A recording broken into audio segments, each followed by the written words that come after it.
Okay, now we have the 125 match. Trevor Lambert is wrestling Austin George from Marned. Trevor was seated number one in his bracket today, and I suppose that's probably because he has the best record right now.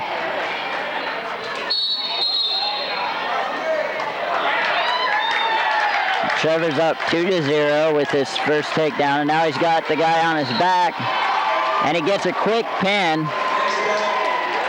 Just 23 seconds into the match, Trevor Lambert gets his pin for the first round. He'll advance to the second round and be the third Minneapolis wrestler to do that. Trevor Abel pinned his guy in the first period. Cole Chapman had a bye. He's ranked number one in his bracket, and Trevor Lambert just got a pin. Okay, now we have the 130-pound match between Nick Johnson and Cole King of Ellis. Nick gets a takedown there. Lets his guy up 2-1, Nick Johnson. Nick gets another takedown, makes it 4-2. Nick shoots in on a double, picks him up and takes him down again. Now he's going to work the half, and he gets him over onto his back. Scores 6-2, and Nick's going to get the pin here if he stays in bounds. There we go.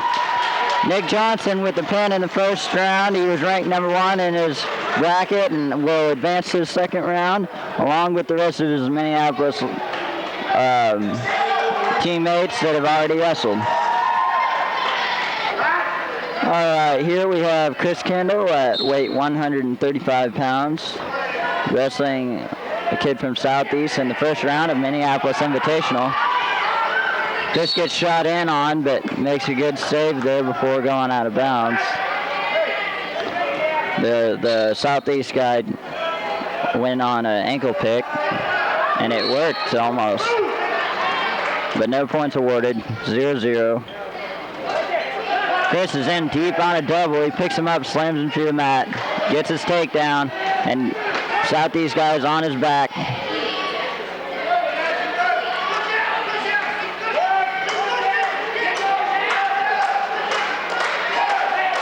Southeast guy's trying to work out of bounds.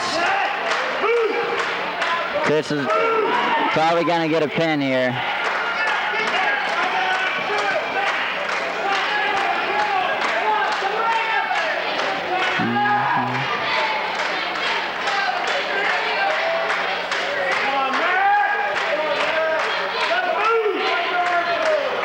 He's got a minute to get him pinned.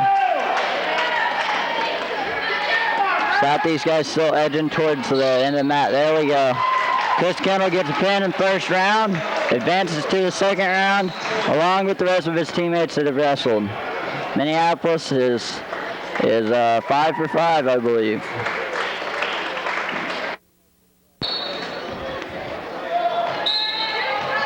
Okay, we're here at 145 pounds. Brian Cooter is wrestling Schaller from Ellis. Brian gets his takedown, makes it 2-0.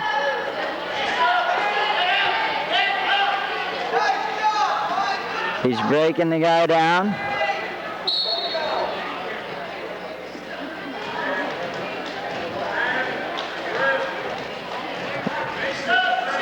He's got a 2-on-1. And he's riding.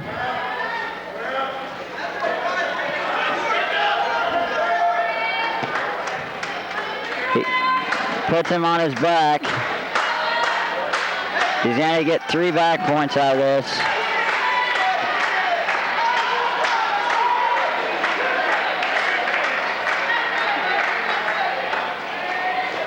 I thought.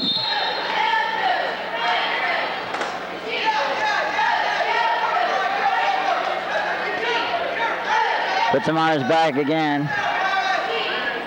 This time he's pinned. Good job, Brian Kidder. We get another pin in the first round for our Minneapolis wrestlers, and all have advanced to the second round so far. We have at 152 pounds, we have Jake Gillett wrestling Hopkins from Larned.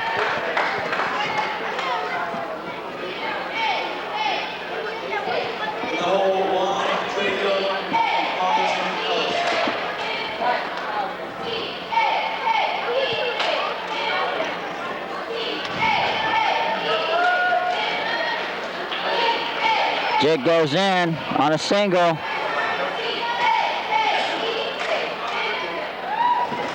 He gets his takedown.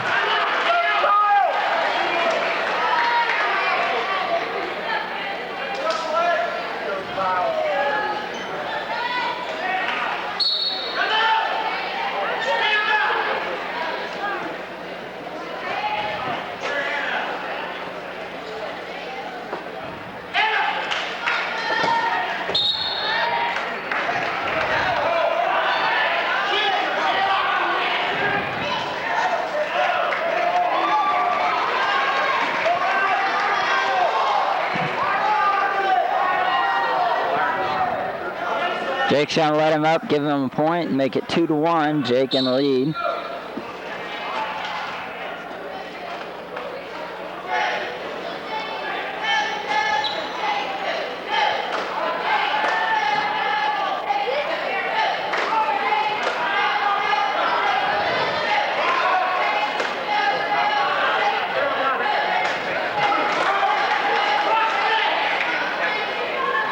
Jake gets another takedown, and they go out of bounds. We'll go back to middle and start back over. Looks like Jake's going to try and hold him down this time. The referee's warning him about something.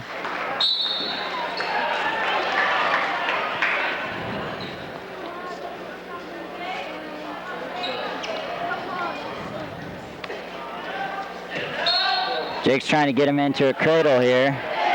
No luck. Gives him a point. And he's in on a double.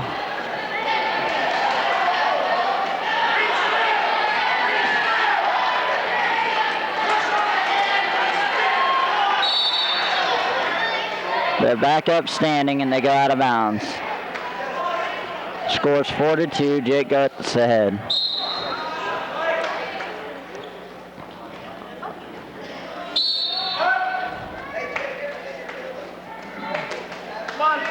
So far in the tournament, Minneapolis almost has to be in first. Everybody from 112 to now, which is 152, has gotten pins in their matches or had a bye. We'll hope that Jake keeps it going with the pins. It's 4-3 now. The Barnard kid got awarded a point for an illegal hold, I believe.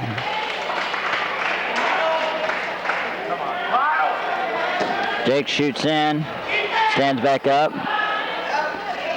shoots in again. The Larned kid's getting good sprawls now. He's timed Jake's shots pretty well. He has Jake in a headlock, but Jake rolls through it and gets a takedown. 6-3.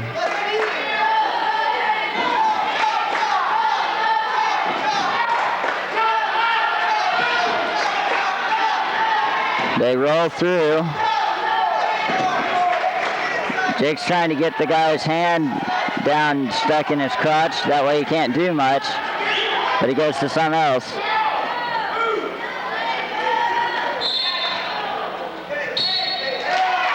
They go out of bounds. The score is 6-3. There's 44 seconds left in the second period.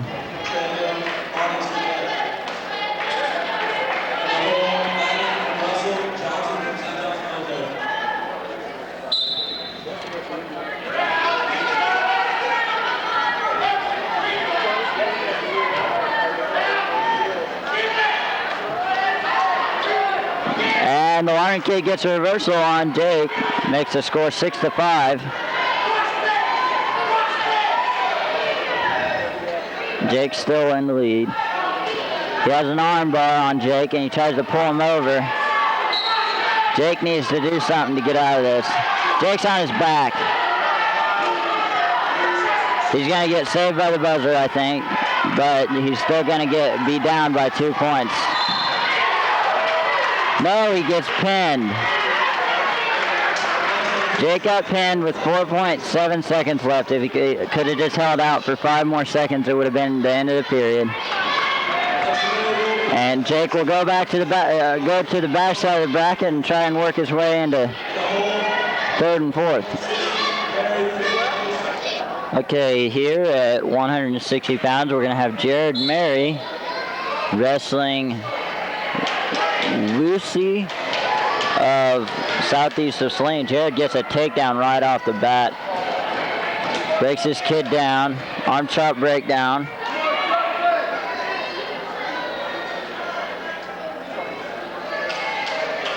Now he's going to try and work him over to his back. He's got a 2-on-1. Now he let go of that, trying an arm chop breakdown again.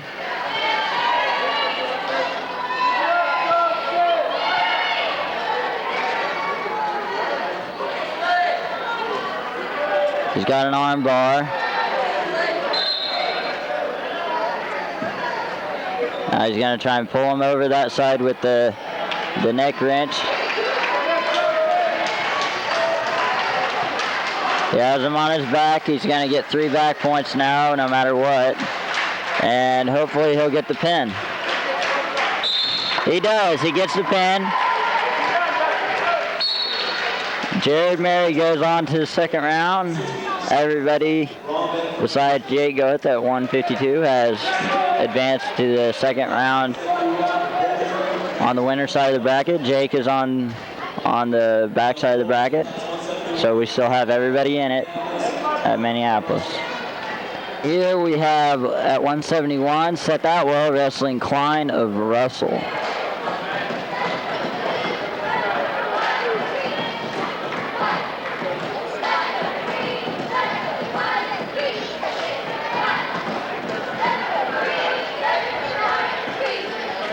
Seth's working his setups. They go out of bounds. Get back to center, both standing up. Seth shoots in, but he gets sprawled on, and the Russell wrestlers had him in a headlock.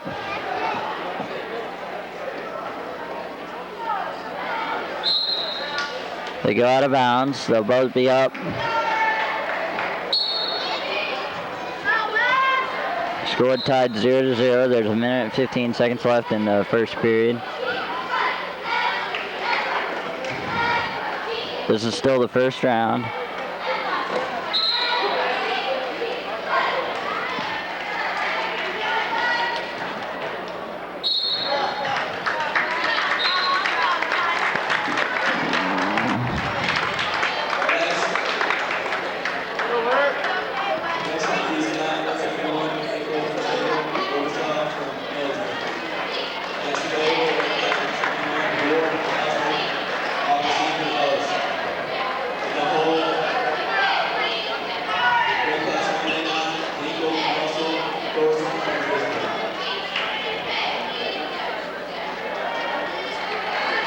Seth's gonna get it. No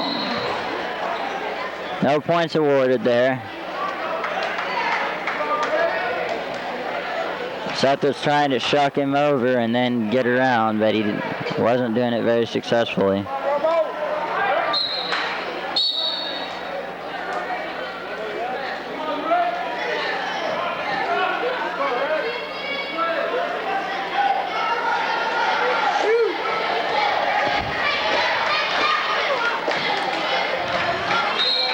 They go out of bounds again. 15 seconds left in the first period. If Seth could get a takedown before the end of the period, it'd be a good deal. Put him up 2-0.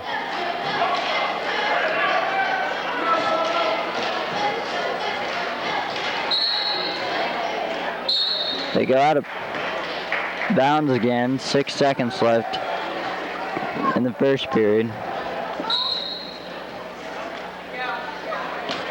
Seth shoots in on a double, but Klein of Russell does a pretty good job of sprawling, and before Seth gets around for the two, the ref whistled for the end of the first period. No points awarded. Scores tied 0-0. Seth's going to take down to start the second period.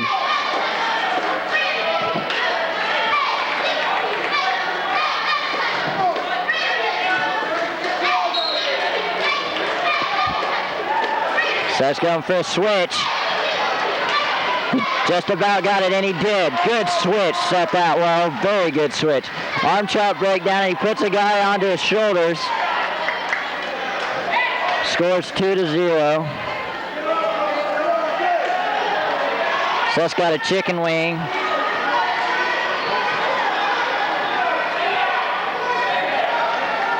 Trying to pull him over onto his back.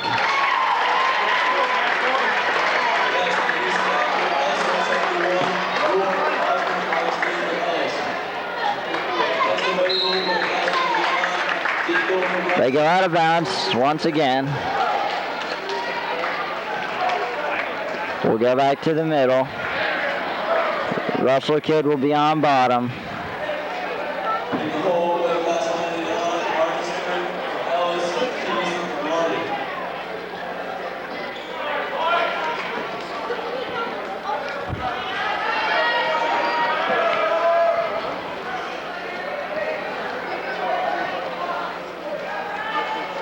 Again, this is the 171-pound weight bracket. Seth Atwell is wrestling Klein of Russell. There's a minute and 19 seconds left in the second period, and Seth's up 2-0.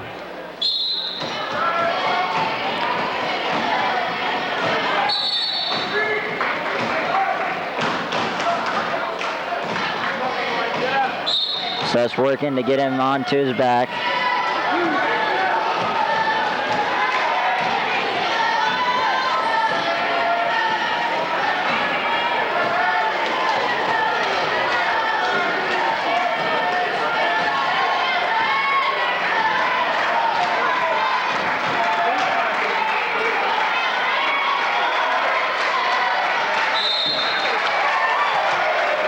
They go out of bounds again.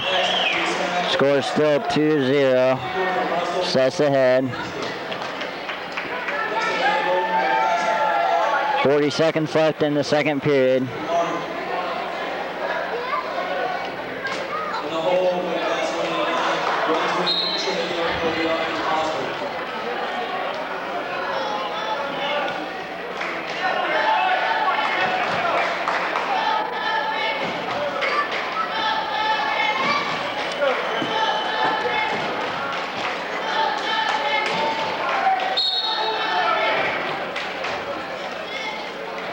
Seth's got a 2-on-1, and he goes into a half, but he gets peeled.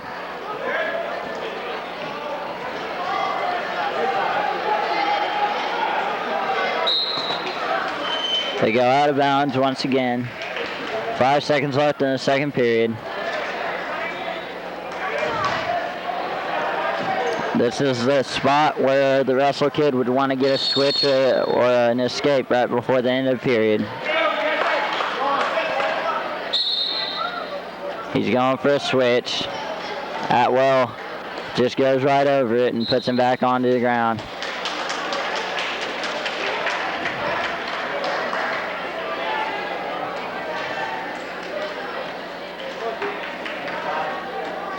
Seth's going to be on top to start the third period, and he'll be ahead 2-0.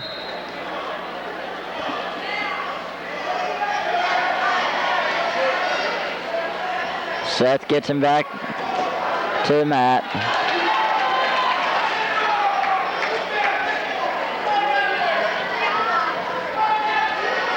And they're going to go out of bounds.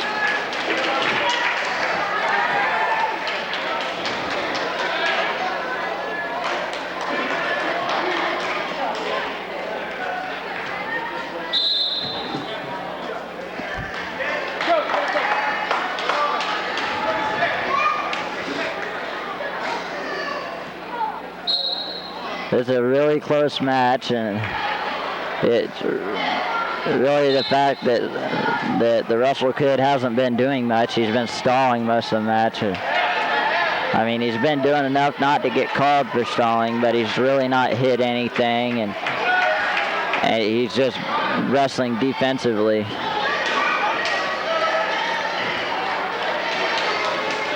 Seth has been riding him for pretty much the whole match, and it is just ahead by 2 points, which was his only takedown of this match. They go out of bounds again with 1 minute and 3 seconds left in the third period.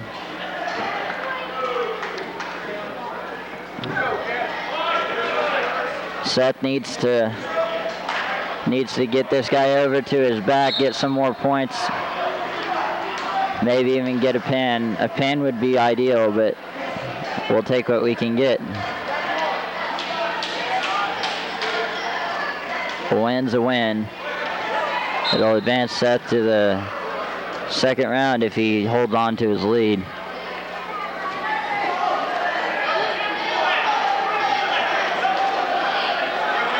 Seth puts him.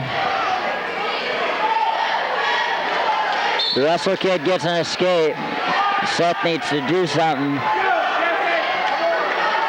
Seth posts. And the Russell kid gets 2. It puts him ahead by 1. And then Seth gets an escape and a takedown. Puts him up by 2. 5-3. With 23 seconds left to go in the third period. They go out of bounds, 20 seconds left. Seth just has to hold on to his 2-point lead.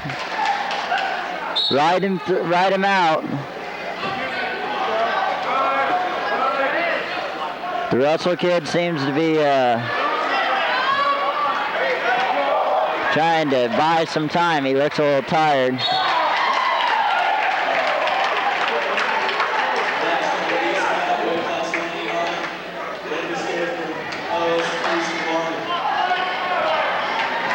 Seth just has to hold him down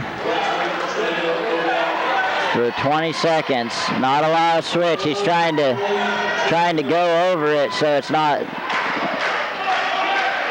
hip over it. And now he's just got the guy where there's no way he's going to get a switch. Seth needs to do something though so he doesn't get a stalling call.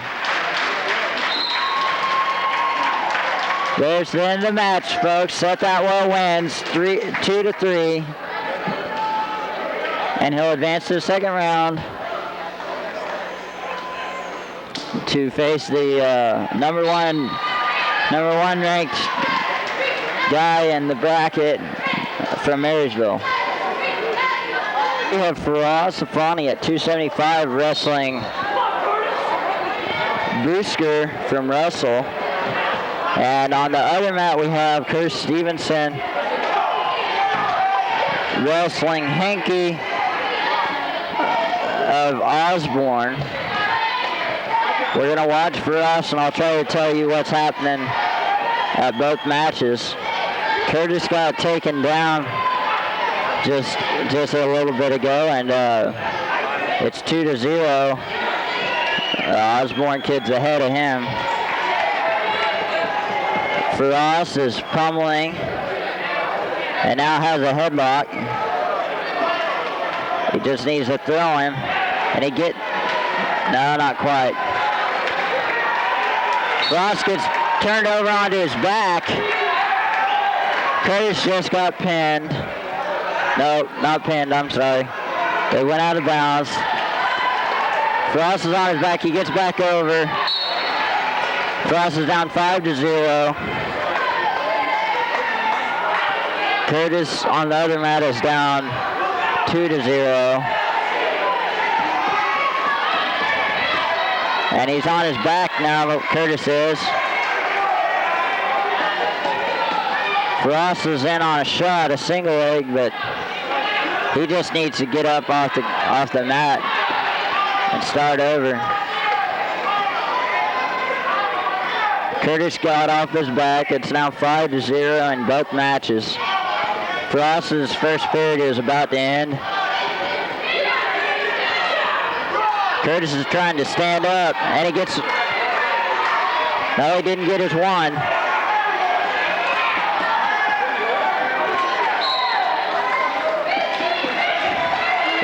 That's in for us. His first period. Curtis's first period's about to end.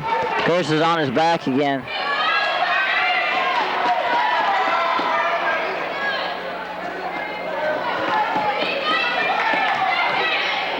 Frost is going to take down to start the second period.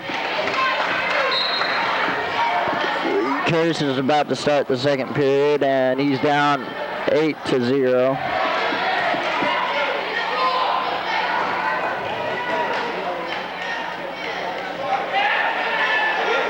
Frost is going to get a switch here if he can get his head out. He just got to get his head out there. And he gets an escape instead because Russell guy just laid him up. 5-1.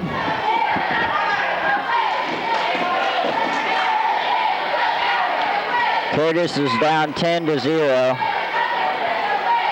The Osborne kid reversaled on him at the beginning of the second period.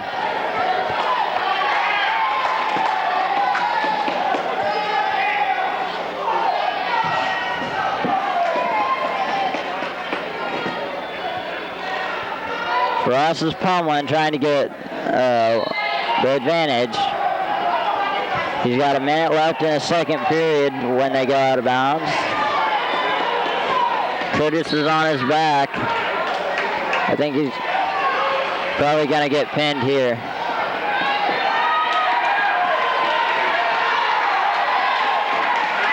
Frost seems to just be getting overpowered by this guy. You can tell he's given up a lot of weight.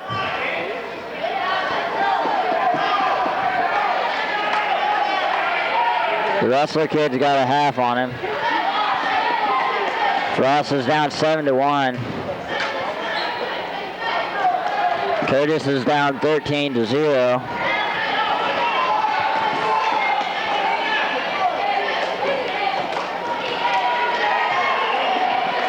Frost could almost get a Granby here. He's just got to get the other. And he does. He's got the Granby.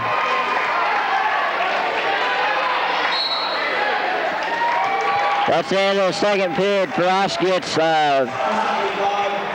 2 points for a reversal. And he should get 3 more, at least 2 more. Yes, he got 2 more for back points. He got a 4-point Granby. And they'll start the third period. Curtis just got pinned. But for the quality of wrestler he was wrestling, he did quite a good job of not getting pinned earlier than that. Frost is down by 2 now to start the third period. The referee's talking to him. He might end up down by 1.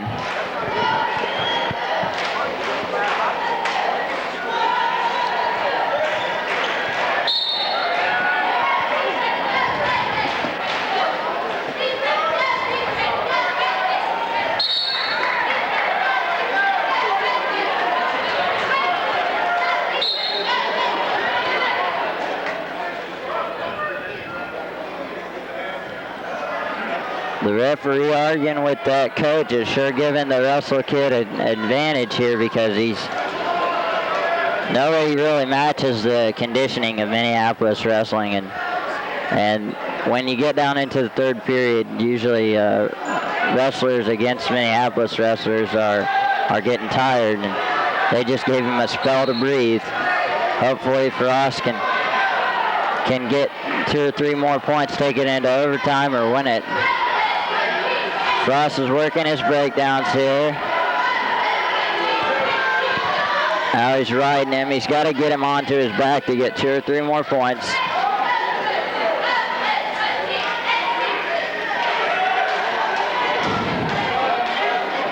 He's got a 2-on-1 right now.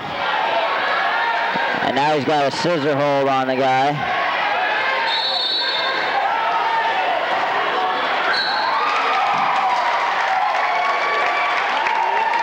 Now, I've never seen that done before.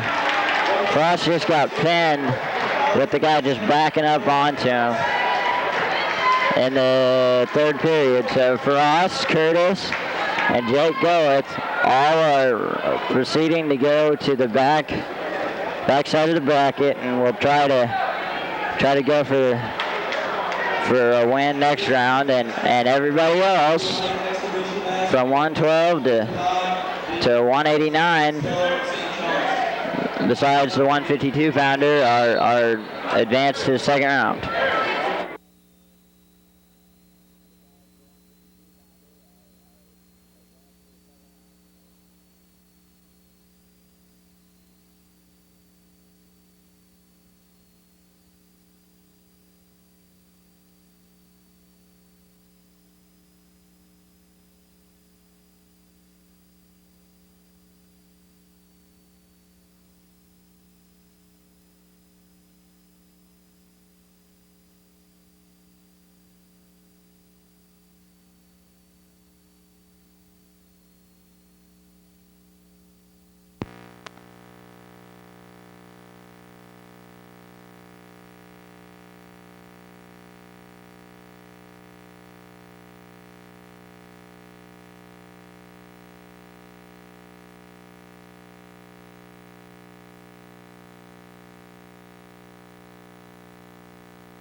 Oh, now we have at 130 pounds, Nick Johnson against Tucker Weiss of southeast of Saline.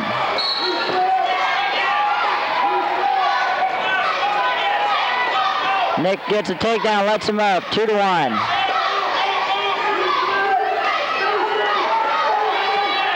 Nick goes in for a double, gets another takedown.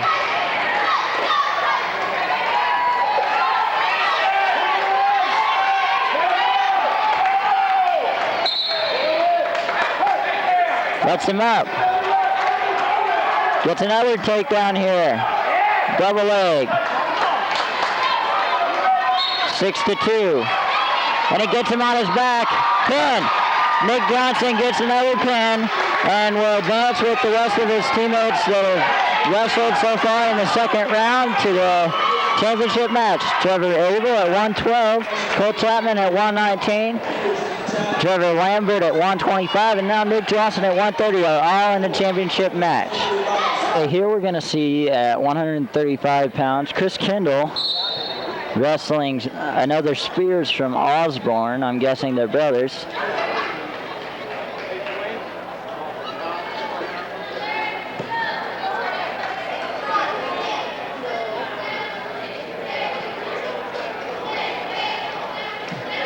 Chris is working his setups here, looking for an open shot. Shoots in on a double. Good sprawl by the Spears from Osborne. They're back up on their feet.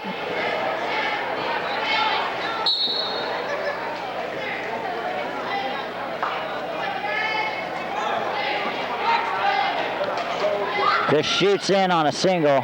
He's got it tight. He's trying to bring it up. Now he goes to a double. And gets his 2 for the takedown.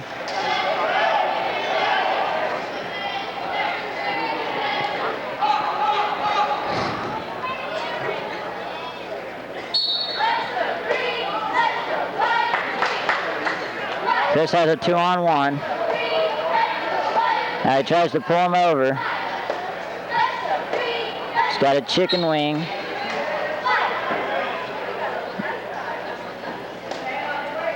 He's back to the 2-on-1. He's riding him pretty well. The guy's not even trying to get back up.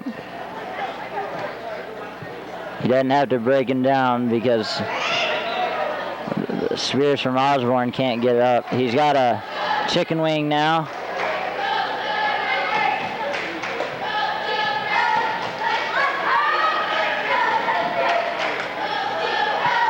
There's 10 seconds left in the first period. Chris is going to end the first period with 2-point lead. Chris breaks him back down. And hopefully they won't go out of bounds before the buzzer. There's the buzzer. End of the first period. 2-0 Chris. Chris picks down to start the second period. And he'll try for a switch or a escape.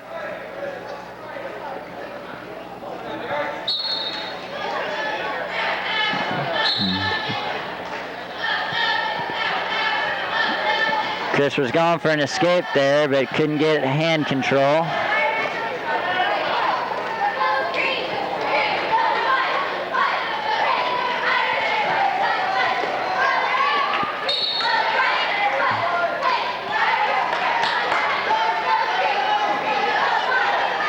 The Osborne kid has an arm bar on Chris, but Chris stands up. He's almost got his, he got his 1. Makes it 3-0. And they go out of bounds. They'll go back to the middle. Both will be standing up.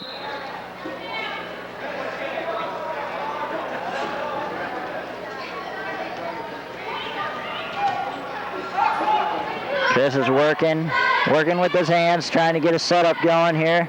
Get an opening. Oh, nice move. And they get caught out of bounds before Chris can get points for his takedown. Nice try there, Chris. So 3-0 still, a minute left in the second period.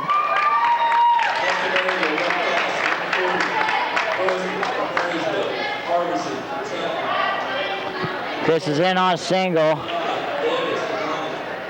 And there he gets the 2. Osborne kid sit and turn, but nothing.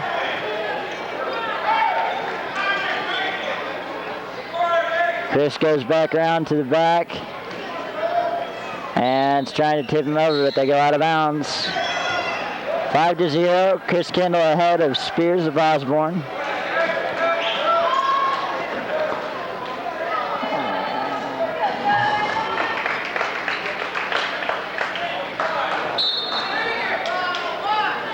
Chris breaks him down.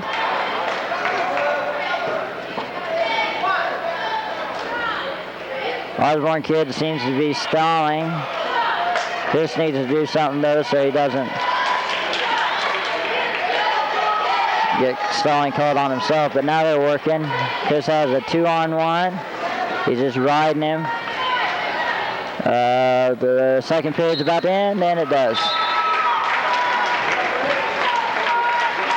We have Sean Drennan on the other mat. He just pinned his competitor against a wrestler from Larned. That was Sean's first match of the day, but he advances to the championship round. And that would make the 112, 119, 125, 130. That would be the 5th one. Chris will be the 6th one if he wins this match. The Osborne kid got an escape while I was talking there. So it's 5-1. Chris shoots in, but no avail. Spears shoots in. Chris has a nice sprawl there. They're working setups. The Spears from Osborne understands that he needs to get a shot here. He needs to get his 2 to get him within 2 points, and then try and get Kendall to the mat, put him on his back for another 2 or 3 points to tie it or win it. Chris knows that he's got to keep doing things and get some more points. Chris gets another takedown there right before he went out of bounds. It didn't work the first time, but it did the second. 7-1.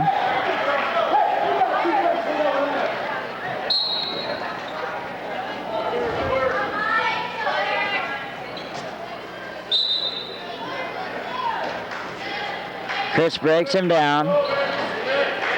Osborne kid works his way back up to his base. Chris breaks him down again, and he's going to work with a 2-on-1 arm hold.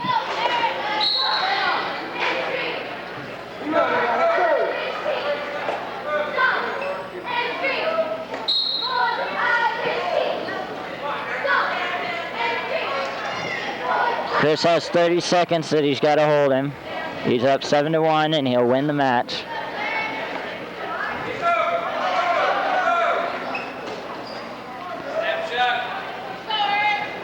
Chris puts him onto his back,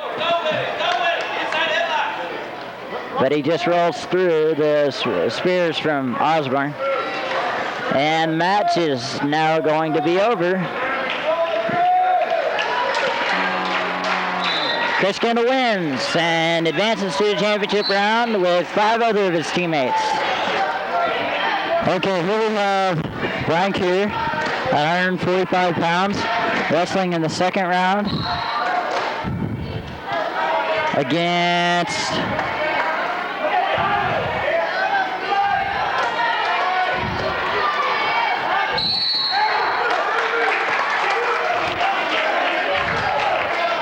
Will of Southeast. This is the second period, just the beginning of the second period. The score is still tied 0-0.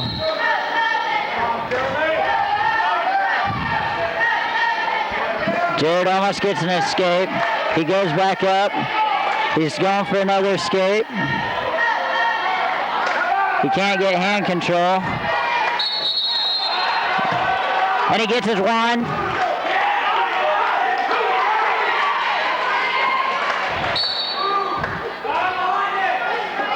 They're both up. And Brian's going to be working his setups here, trying to get a takedown. It's 1-0. Brian's ahead. If he wins this match, he goes into a championship round at 145 pounds.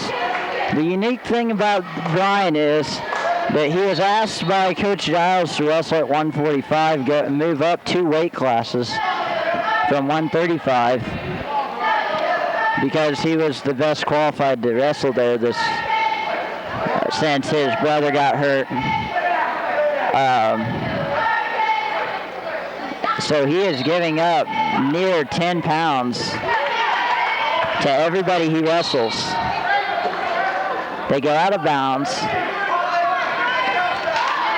And that's saying a lot for Brian, being able to get into the semifinals, and he's ahead right now.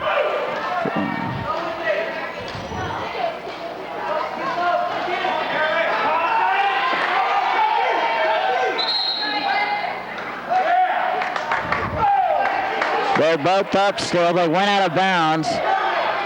The clock was messed up. They need to take time off, but I don't think they're going to. They're going to give them just extra time. Nobody. They got out of bounds again. Nobody started the clock up when they went out of bounds a couple times ago, and it was stuck on 36 seconds. The second period would already be over if it wasn't for that. But it can't hurt Brian to wrestle longer. I have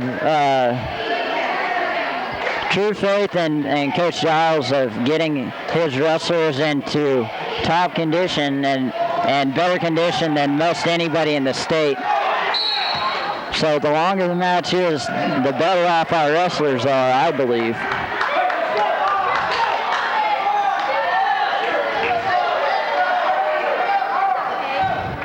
Okay, to start the third period, Brian's going to be on top.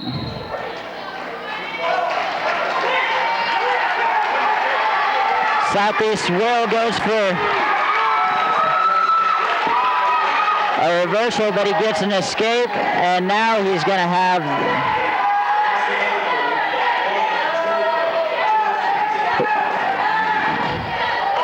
Well, maybe he got the reversal then. I'm not sure. I thought they gave him an escape and then a reversal. But they might just have given him a reversal, in which case Brian would be down 1. Brian tries an escape there. He almost gets it. Brian needs to keep working. He's only got 1 minute and 15 seconds to get another point to go into overtime, or 2 points to win.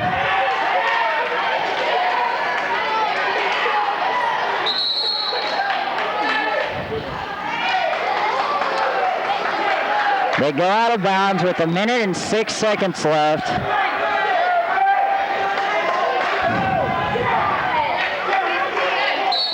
And Brian's behind by 1 with just 1 minute and 6 seconds left in the third period. He needs to get a reversal to win it, or an escape to tie. He should get the escape here. Oh. The referee stops him for potentially dangerous hold. And, well, I think it was just they went out of bounds. Brian really needs an escape here. They go out of bounds again, 46 seconds left. Come on, Brian. He could also act like he's going for an escape and do a standing switch. I don't think the Southeast guy will be looking for that. Brian's trying to get a hand. Oh, he's almost got the switch. He's got a reversal. He's got the reversal. That puts him up 3-2 with 30 seconds left. Brian Cooter's ahead, about to go. If he wins this, he'll go into a championship match at 145 pounds. They roll through and they go out of bounds with 16.9 seconds left. They're going to go back to the middle. Southeast guy's going to be down. Brian Cooter is holding down Will of Southeast.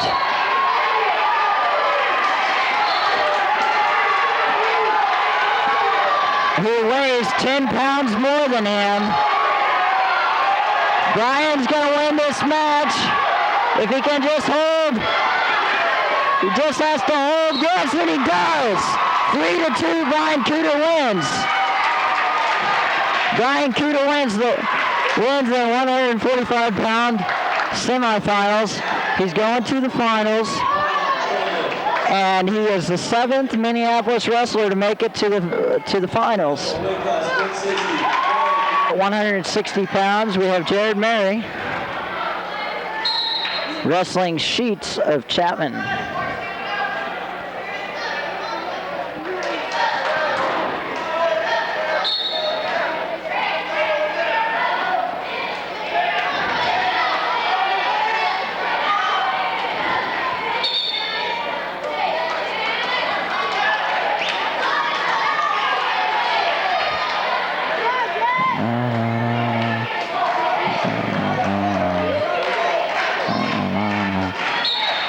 They're working their setups, trying to find an opening here. Both of them seem to be defensive wrestlers, where they use counter moves more than just attack moves.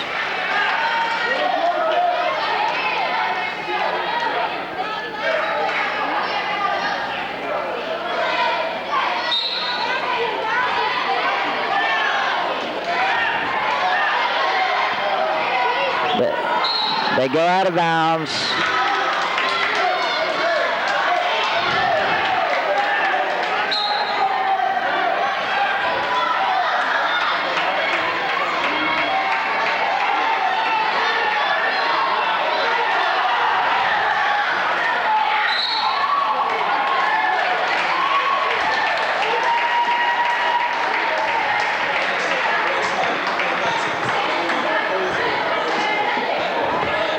Both of them had tried shots a little bit, but nothing really aggressive enough to call much of a shot.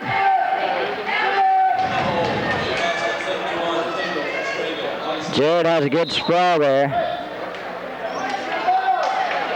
Scores 0-0. First period's about to end.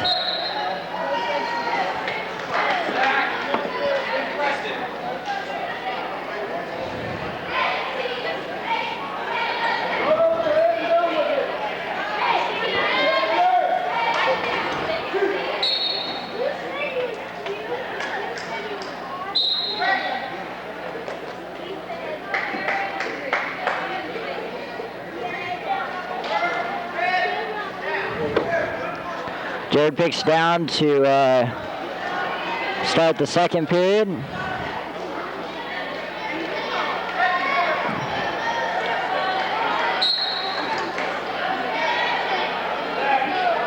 And he gets an escape, 1-0.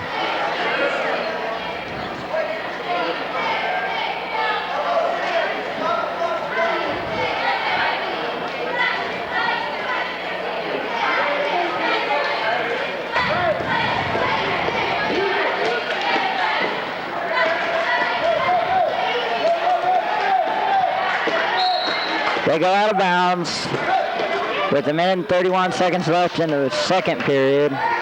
Jared's ahead by 1.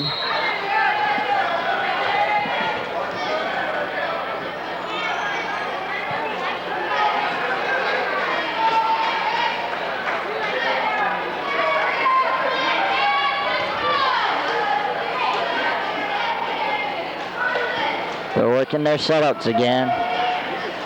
Jared shoots. Oh, he almost had an ankle pick there, but Sheets was too quick for him, got his ankle out of it by mule kicking.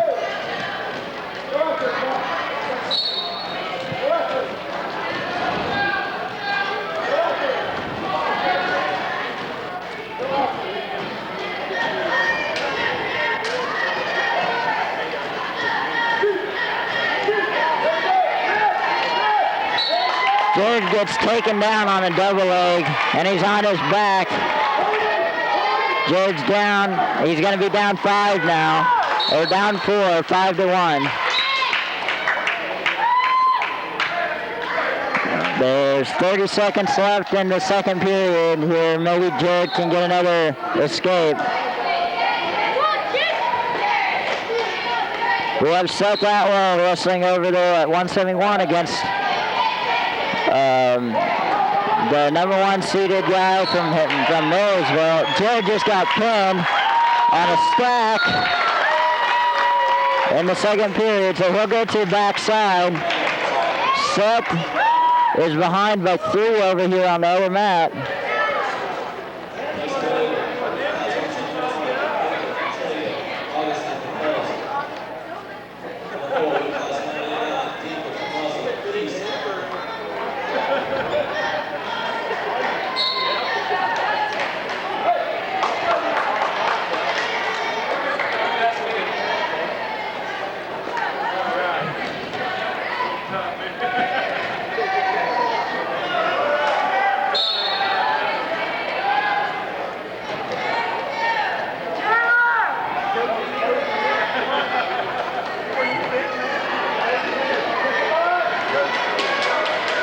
Seth is in a bad position right now.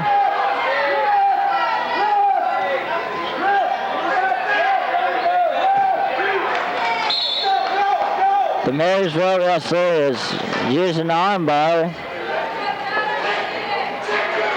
Now he's going to try and move Seth over onto his back. Hopefully Seth can hold it off. Nope. Oh, but good bridge, and Seth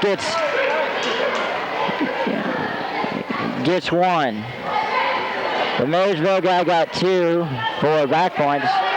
Seth is down by 4. He needs a takedown and some back points. Seth's trying to get out of bounds, but ain't gonna happen. Marysville guy's gonna pull him back in bounds and take him down. 8-2. They go out of bounds. Seth's down by 6.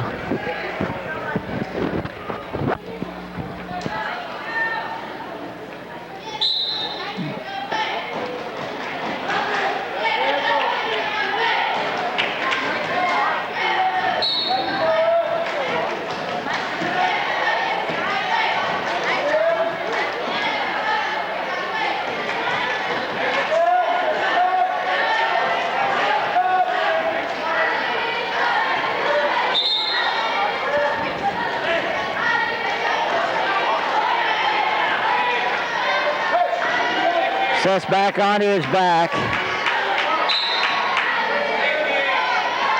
If he doesn't get pinned here, he's going to go into the third period down 11 points, or down 11-2.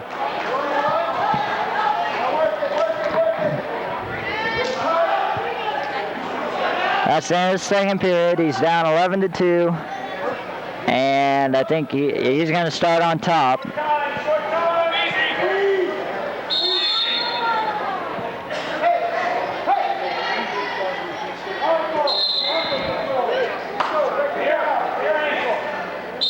Seth started too early.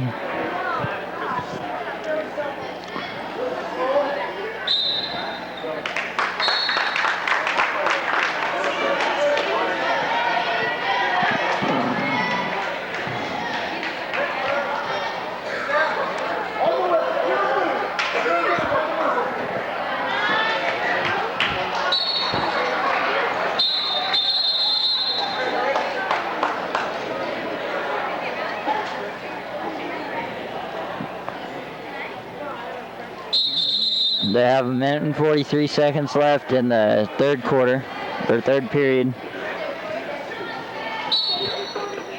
Marysville guy's gonna get an escape. Nope. A switch, and he puts Seth back onto his back.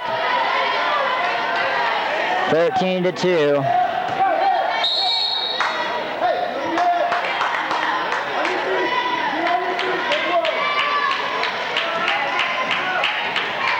Seth's pinned. He lost to the number 1 seeded guy in his bracket. He'll go to the backside and hopefully go on to get third.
Okay, here we have Chris Stevenson wrestling a Southeast wrestler in the consolation second round.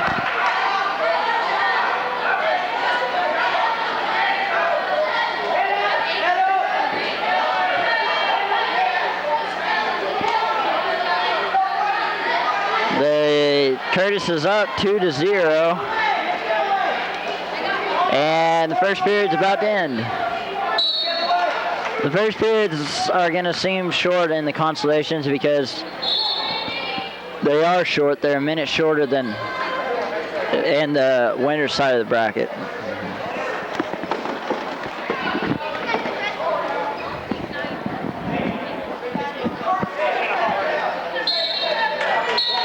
They're going to start both up in the second period. There's a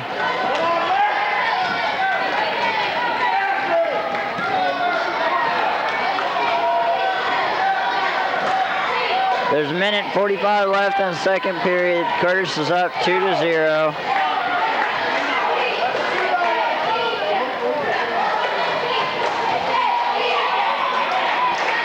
And he's working for another shot.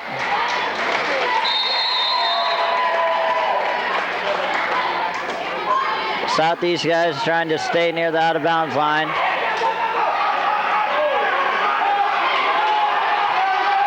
Curtis is trying to get around on him. And he does. That's another takedown for Curtis. He gets 4 points. There's a minute left in the second period.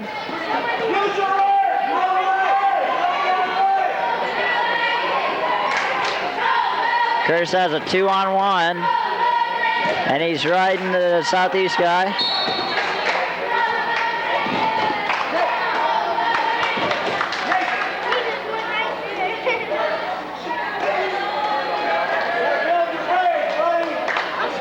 They're going to start back in the middle because they went out of bounds. 50 seconds left in the second period. Curtis is up 4-0.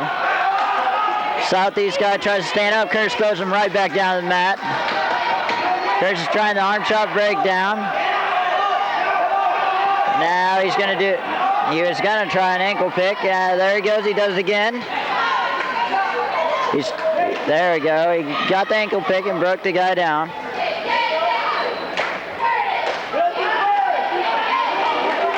Southeast wrestler's trying to work his way back up to the base. Curtis has a half. He's going to turn him over onto his back. Curtis looks like he might get the pin here. Yes, he does. Curtis Stevenson pins his Southeast opponent with 11.9 seconds remaining in the second period and goes on to the consolation semifinals at 215 pounds.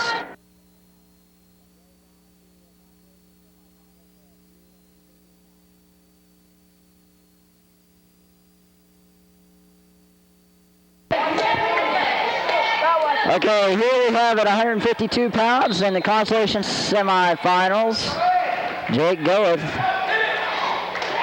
wrestling an Osborne wrestler. The score is 0-0. They have 20 seconds left in the first period.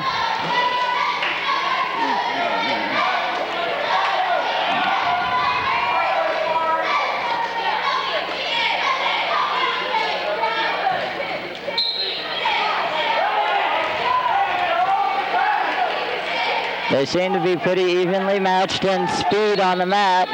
Neither of them has been able to get a shot off yet.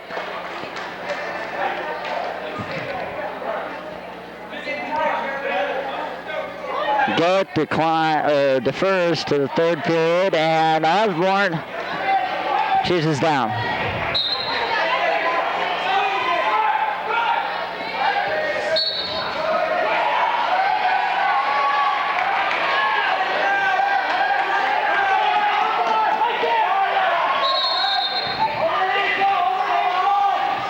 The Osborne wrestler got an escape there, and it makes it 1-0. Osborne's up.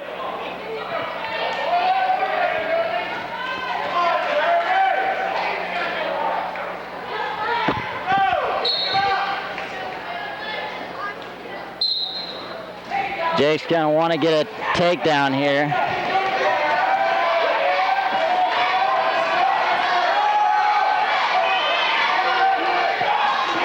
It would put him up by 1.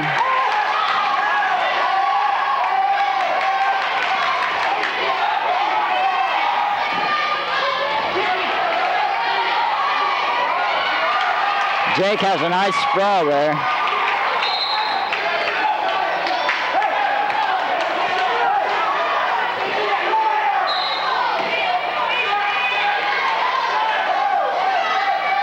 Jake shoots in. And they go out of bounds. Too bad. Jake would have got that takedown if he wouldn't have been on the out of bounds line.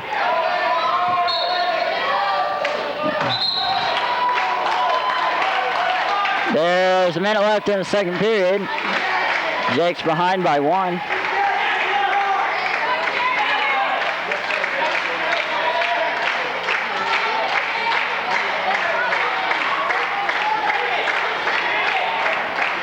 This is really surprising because Jake's normally really good on his feet. And he seems to be doing everything he normally does. But the Osborne kid's just too good of a defensive wrestler here to let Jake get in on a shot.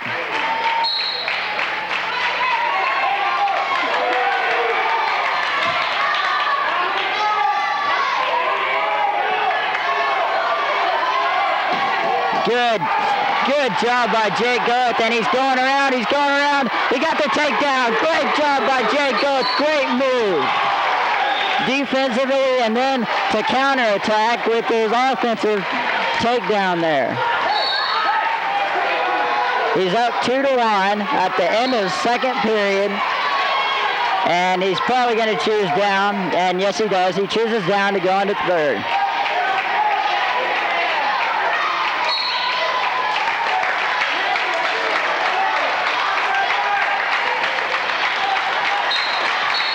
The guy lets him up. That makes it 3-1. Jake just has to keep him from taking him down. Good sprawl there by Jake Goeth.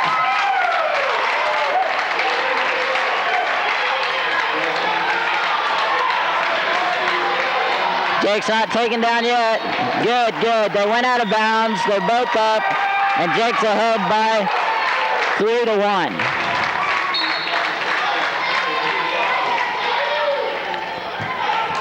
This is going to be a very exciting end to the match. I have a feeling Jake just had a good move on getting out of bounds there. Very smart move on his behalf. If he loses this, he's out of the tournament. If he wins, he goes to the consolation finals, which would go for third and fourth. It's now tied. And the Osborne kid lets him up. 4-3, Jake's ahead, and he needs a takedown to solidify the lead.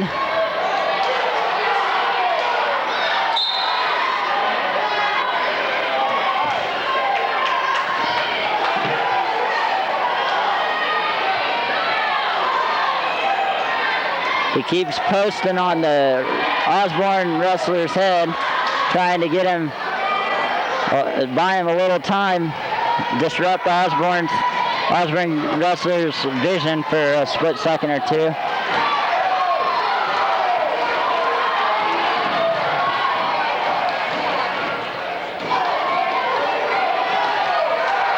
"20 seconds. The Osborne kid has to hit something. Jake needs to go around and get his takedown. He's working himself around. He's working, and he gets a takedown. He's up 6-3, and he's going to win the match, 6-3. Yes, and he does. Jake Goeth gets into the consolation finals. He'll be the first Minneapolis wrestler to get to the third and fourth place wrestling match today, and we'll see you in a little while. Okay, here we have Jared Murray wrestling an Ellis kid.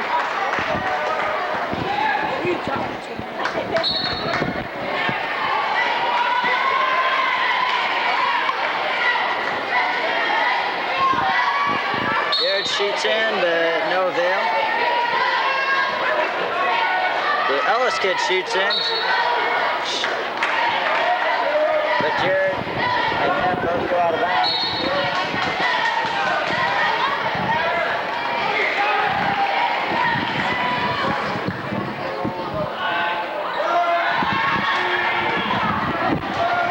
Jared shoots. Nothing though. They're both being very defensive. Jared's going out.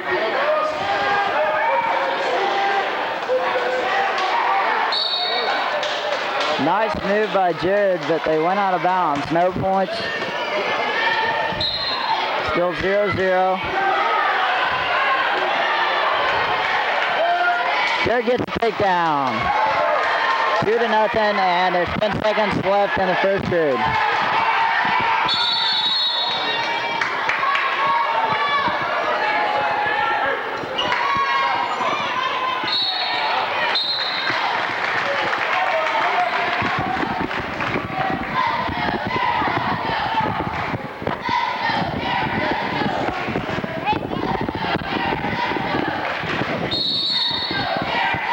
Jared's going to take down to start the second period. He's going for an escape. Throwing back down to the mat. Jared sits and turns. And he gets a reversal. Jared's now up 4-0. Good move by Jared there off the sit turn. Jared's working in the half, and he gets him over. Onto his back. The Ellis kid's putting up a fight, but it looks like Jared's probably going to get a pin here.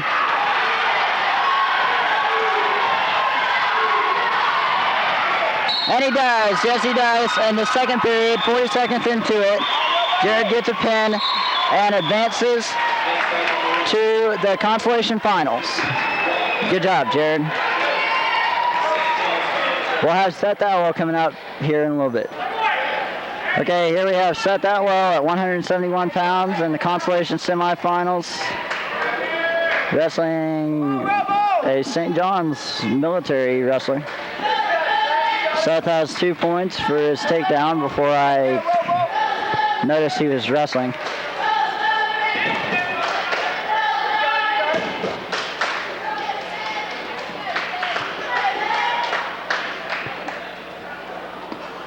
First period's just about to end. Seth's working a chicken wing.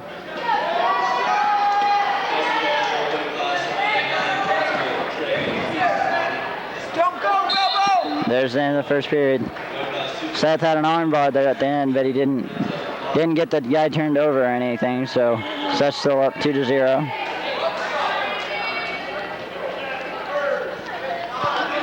Come on.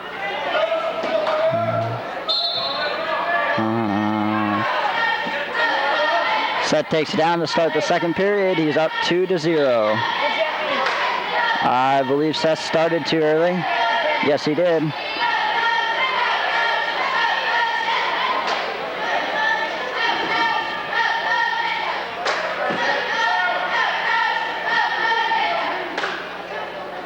There's a caution on the St. John's kid because he didn't have the right hold, right. Come on, Robo!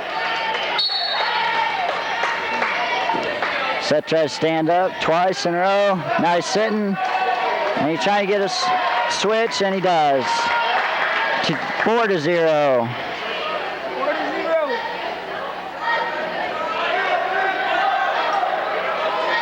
Seth has that arm bar, and now he's got a half with it. And he gets him over on his back, hugs him tight up, and it's going to be a pin, it looks like.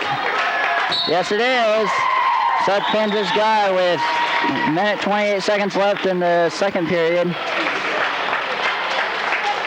And he wins and goes on to the consolation finals, going for third and fourth.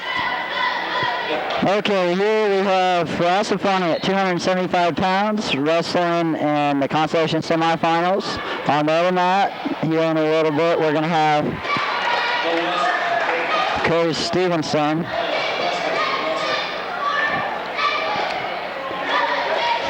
wrestling in the same match, except at 2:15.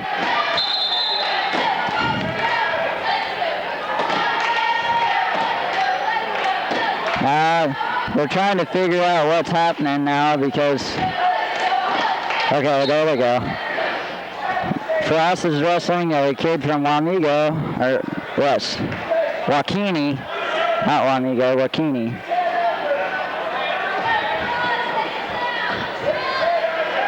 And as you can see, he's given up quite a few pounds.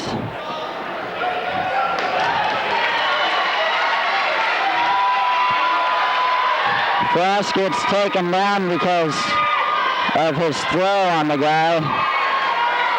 Looks like Frost is going to get pinned here just because he can't get out from under that. Nope, end of the quarter, or period. The Wakini wrestler is going to have 5 points up on Frost. Next time he's going to have to make him fall to the ground before Frost before he hits himself on the mat first. Frost has to get him on the mat first because this guy's just gonna fall straight on him if he tries to do what he did last time. Frost has an ankle pick and is trying to break the guy down. But he got him, but he built his base back up.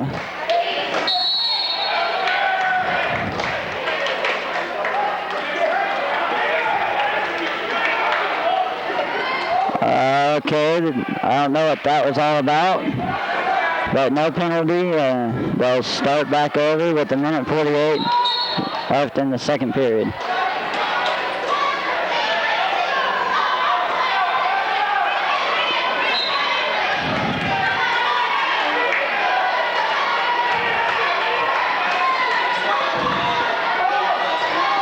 Frost is trying to break him down again. This guy is obviously bigger than Frost. Frost is probably giving up 30, 40 pounds here. The guy gets an escape, makes it 6-0.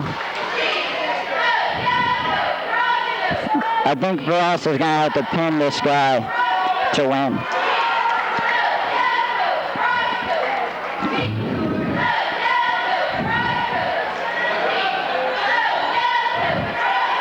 I think Curtis Stevenson will be the next match on either this mat or the mat that's next to it. But they have a 275-pounder weight bracket match over on the other mat right now too. They just skipped Curtis's mat.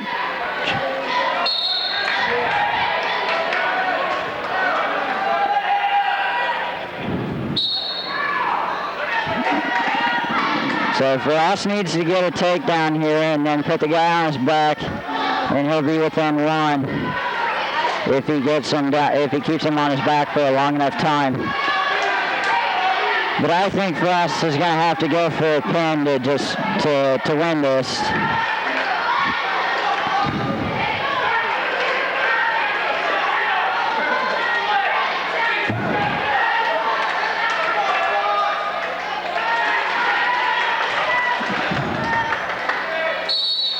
They go out of bounds.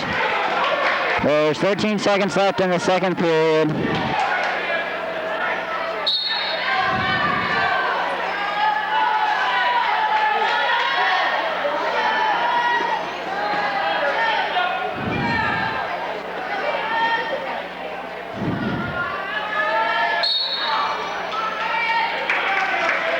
That's the end of the second period. For us is going to take top, I think. Yes, he is. Hopefully he can get a pinning combination on this guy, get him pinned.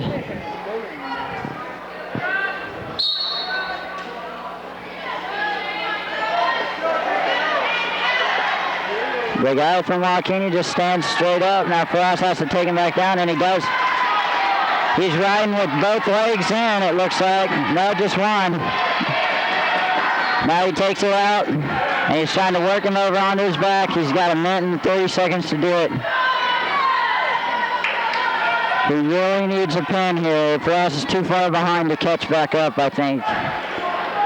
He's just got to get a pin. Guy builds his base again.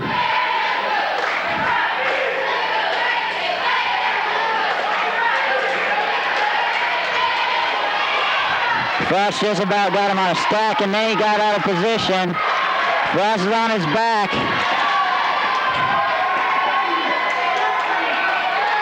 There's a minute left.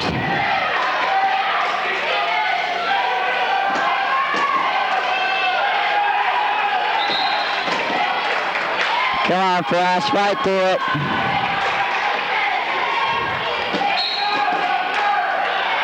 Frost fights almost all the way back over.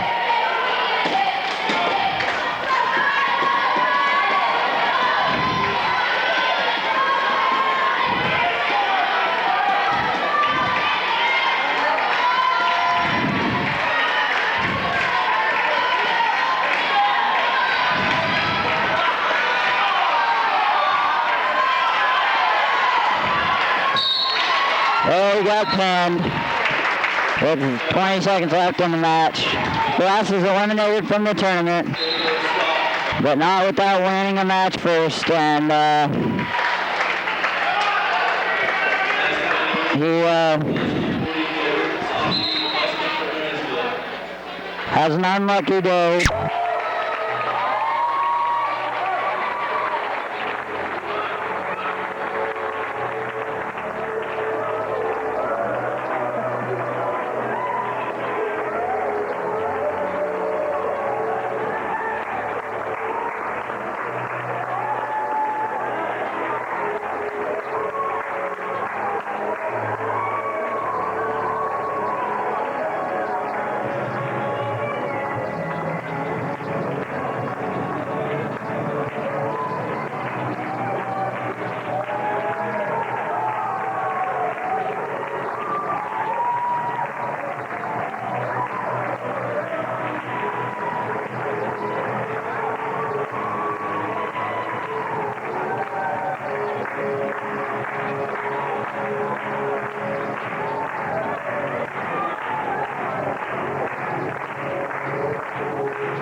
Bright stars through my bedroom.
On championship side, from Minneapolis, Trevor Lambert. Second leader. 130 to 34 from Southeast, Tucker Weiss.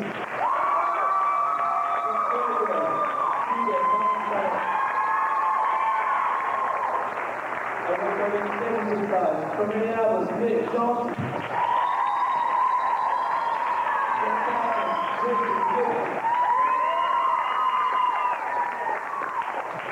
At 135, from Austin, Derek Spears. From Russell, Dallas Rubin.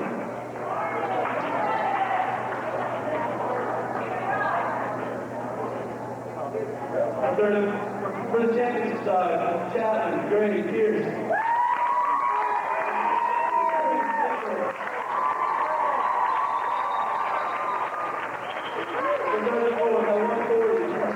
John Schubert. From Marysville, Mike Wilson. At 140, from Minneapolis, Sean Trny.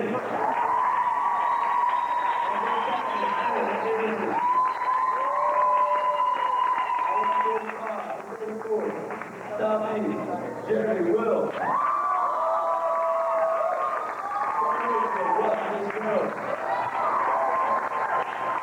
Second from Lynn, Lions, Jamal Davis, Minneapolis, Ryan Hughes.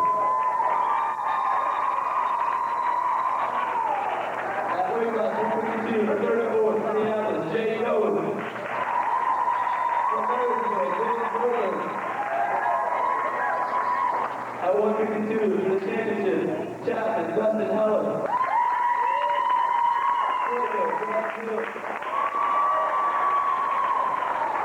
For 34, at 160, and from Minneapolis, Jared Berry. From St. John, Patrick Johnson. At 150, from Trago, William Wynn. From Jack Steve.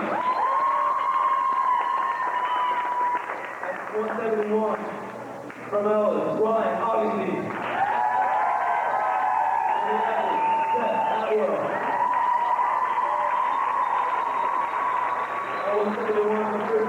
From Marysville, Pat Ogenberg. From Trago, Brandon Higgle. The 34th at 189 from Austin, Steve Koviak. From Mark Bryce East. At 189 from first and second from Russell, Jesse Eagle. From Minneapolis, Jeff Border. From 34, 215 from Minneapolis, Curtis Stevenson. From Chapman, Jake Stevens.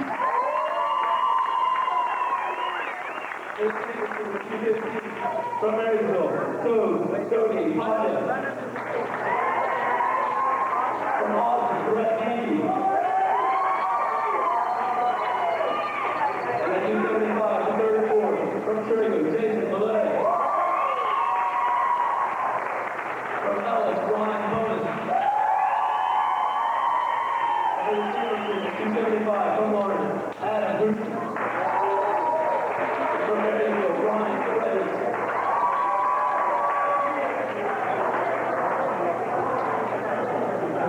Okay, ladies and gentlemen, we're back here at Minneapolis High. You heard the introduction to the third and fourth place, first and second place.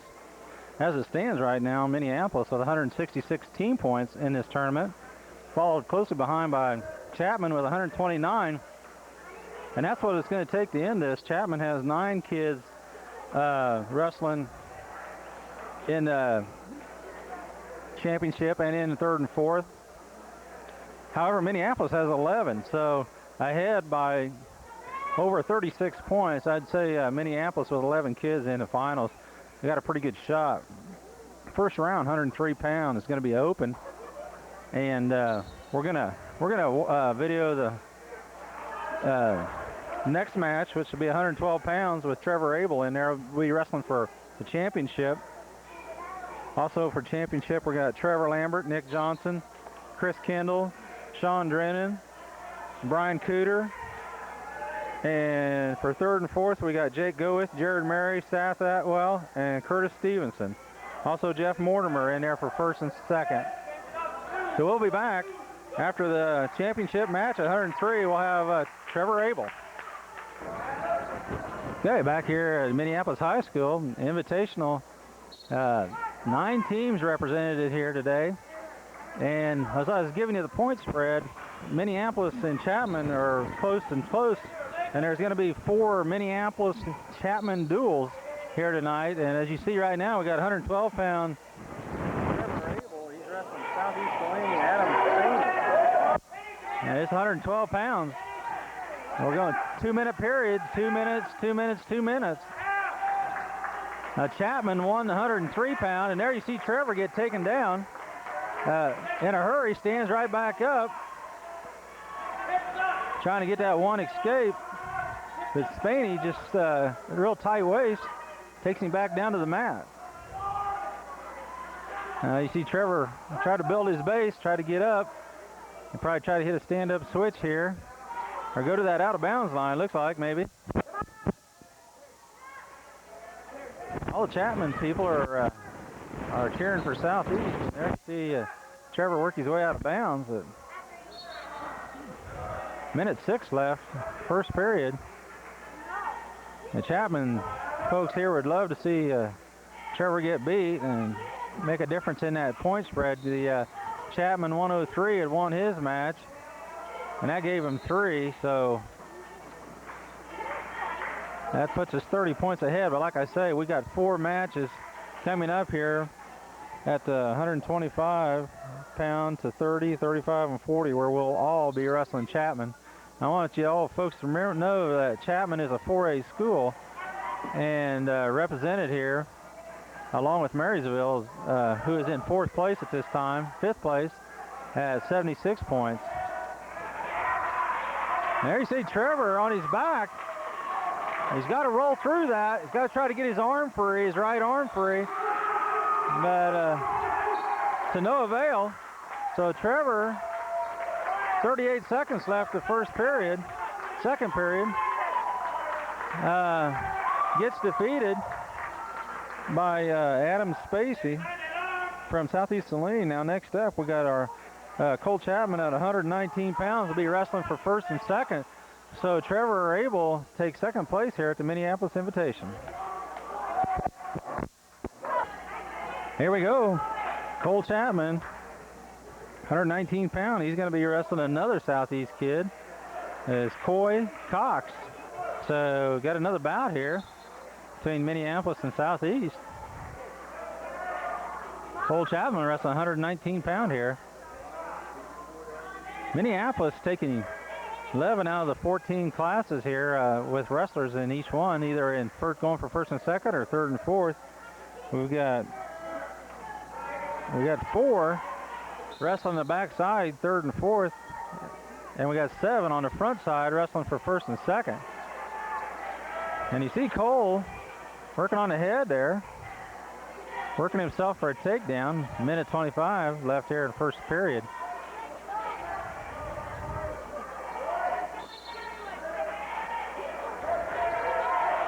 And there you see him do a duck under, just about got the ankle.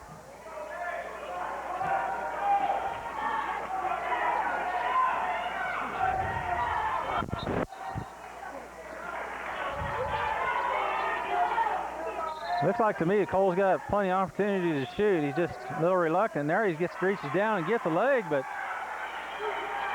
just like he doesn't want to finish it. Oh, he's got to keep his head up. Don't want to get his head down. 40 seconds left here, first period. 0-0 is the score. Both of them working for position to get that takedown. Was like real close to the end of the period. So they can't get a stand up or reverse, but Cole's got to keep his head up. He can't allow himself to get his head ducking down.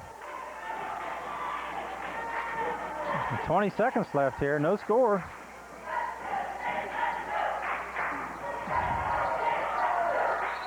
Oh, Cole was in real deep there.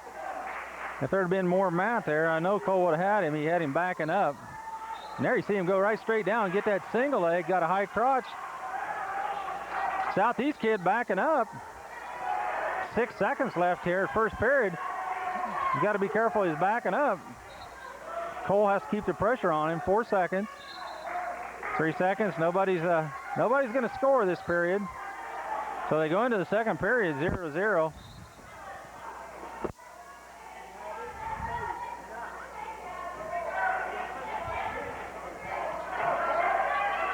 Cole Chapman going to be in a down position here. We'll see if Cole can get a stand up. Be the first one to score here. Builds his base. It comes up.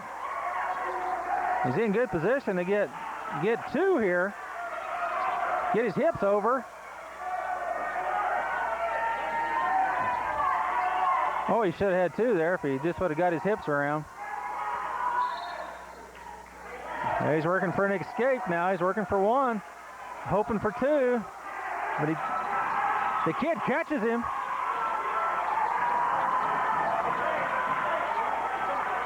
Kid caught Cole as he's trying to sit through. Took Cole to his back. He's going to give up 3 points here. Second period, minute 17 left. Cole Chapman's down 3-0.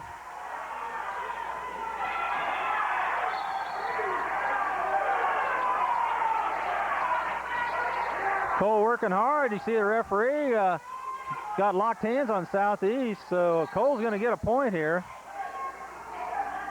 Coy Cox gives up 1 point for a locked hand around the tight waist.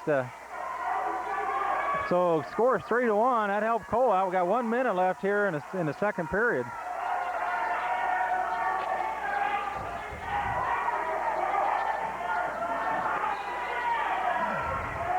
Real close to that 1 right here. He's got to reach through, and he's going to get 2 here. And turn him to his back, so he's going to get 2. Cole's got to reach up and throw a half. So that ties the score up 3-3.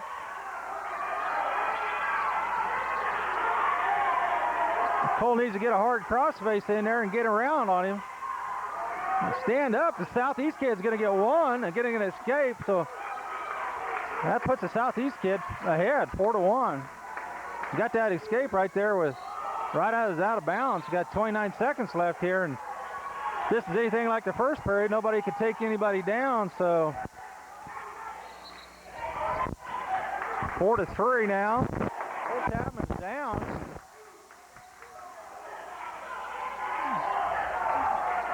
This is for the championship. This is for first and second. 14 seconds left.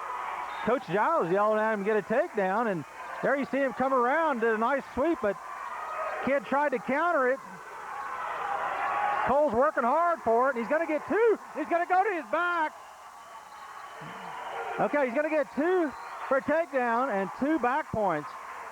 Right on the line. There was only like 4 seconds left of that match, or that period, and Cole Chapman took him down straight to his back, so that puts Cole ahead 6-5.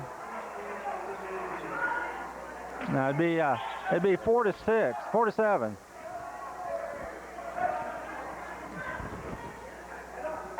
Okay, exciting second period there. Cole Chapman on top here. He's just got to maintain the kid. He's ahead 7-4. And right out of bounds there. As they work out of bounds.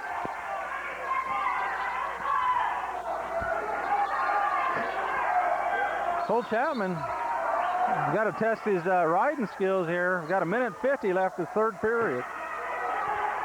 Southeast kid comes straight up. Cole puts him in a tight waist. Works for that out of bounds line. Smart move by Cole. And wrestlers get a little bit squirrely. You got to work them out of bounds. 1:40 here, third period. Cole Chapman ahead, 119 pounds, 7-4. And there you see Cole get the arm bar in, and that's kind of a riding technique. He's got to cover the leg. He's doing a good job staying on his hips.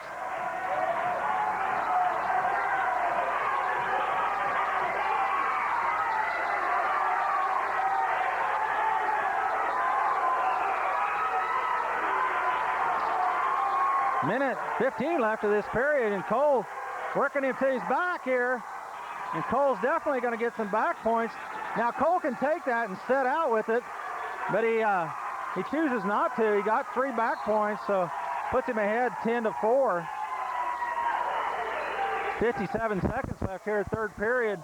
And there he rolls him right into it again. Now, if Cole could just take and set through on this, but he elects not to. Keep the kid pinned to his back. 43 seconds here. You see the referee's got 3 fingers down, so he's going to get 3 more. But nothing Cole would like to do is finish this with a pin. But he's going to give that up and get 13-4 now. Cole Chapman definitely in control of this match. A little scary at first, but Cole shows great strength and great knowledge of how to ride the top and basically countering the kid at every move that he puts on. So Cole Chapman doing a super job here. Now all Cole has to do is stay off his back, and he's got this made. He'll be our first Minneapolis champ here at the Minneapolis Invitational. And there you see him tie up them legs, kids. You got to watch that, because that's pretty important. You get them legs tied up, they're not going to do anything. 9 seconds left, and you hear the crowd of fans getting fired up here. We need this. We need these points here for team points. However, I firmly believe that Minneapolis, well, there's your champ at 119 at the Minneapolis Invitational. Cole Chapman, 119-pound, wins at 13-4.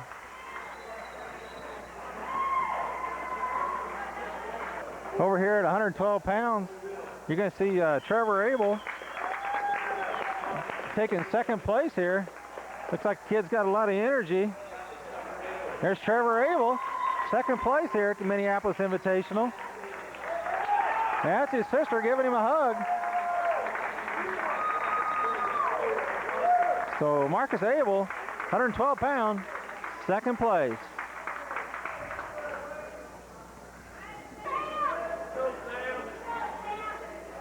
That means you, Daddy Cox.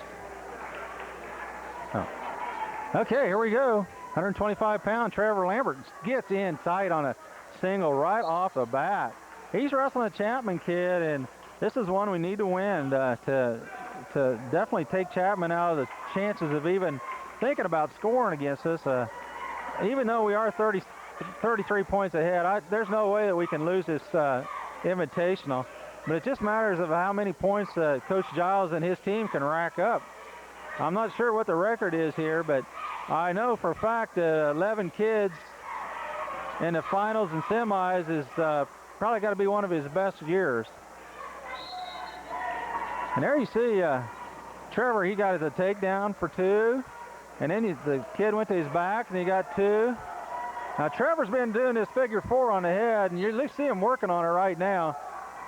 Pinning combination here, I tell you what, it really hurts. And that's why the referees are right there and stopped it. The illegal hold. You got to have the back of that knee tucked in underneath his head. He had it just a little high on the top of his head, and that's why they had to stop that. Trev gives up 1 point, a penalty point, so that makes the score 4-1. 125 pounds, Trevor Lambert. He's wrestling a Chapman kid named Sam Lanier.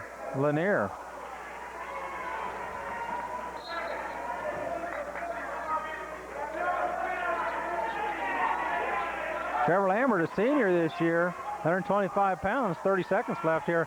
First period, I got a feeling that, well, there you see him throw a half in, a simple half, and he's going to have the kid on his back here.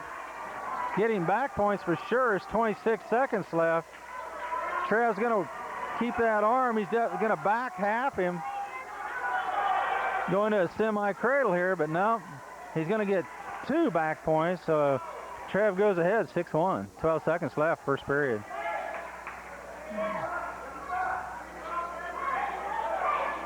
Five seconds left. Trev's got the arm bar in. A little high there, yeah. Referee stopped it right away.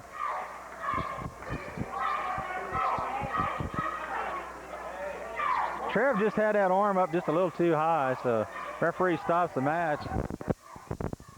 0 time on the clock. So they'll start over, go to the second period. And we'll see what Trev wants here. He's red, flips red. Trevor defers. That means he has choice in the third period. Chapman kid picks on top. That's not sure what that is. If I was down 6-1, I don't know why I'd be on top, but unless he thinks he can get Trevor to his back. But there you see Trevor do a short set out, probably trying to hook it up with a Granby. And he's gonna back right out of this, get his one. That's what Trev does. He goes ahead 7-1. And Trev needs to come around, spin around, get 2 for his takedown. And there you see him spin on around. Excellent job there of spinning on the hips. Trevor Lambert, 125-pound senior from Minneapolis. Got that armbar in tight again. He's going to put him on his back and get some more back points. That is if he doesn't pin him here. Now you see how his arm's straight across on his back, and if that ever goes to the top, now you're going to see Trev work for that figure 4 on the head again. He got 2 back points. Quick move there. Potentially dangerous, Trevor Lambert. The other kid is probably about as flexible as Trev, so you see a lot of arms swailing around there. 11-1, Trevor Lambert, 53 seconds left, second period. Trevor just working him over good here. I don't know if I've seen Trevor wrestle so well. He's really putting on a demonstration there. Trev, excellent shape.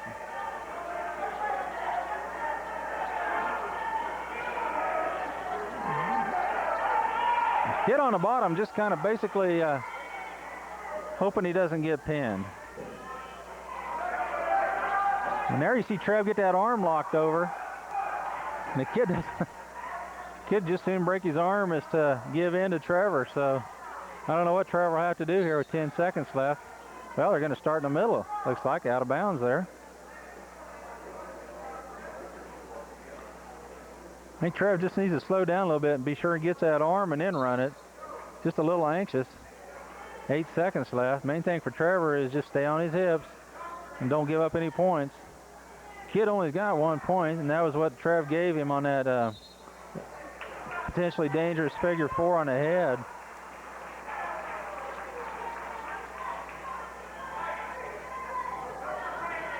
So we're going to the third period here. Trevor Lambert ahead, 11-1. Trevor deferred that second round, and so he has choice. So Trevor picks down.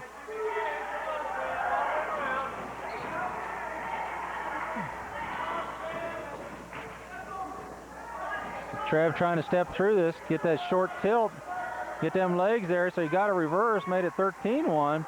He's got that leg tied up, and he's going to throw a half in here. Definitely getting back points.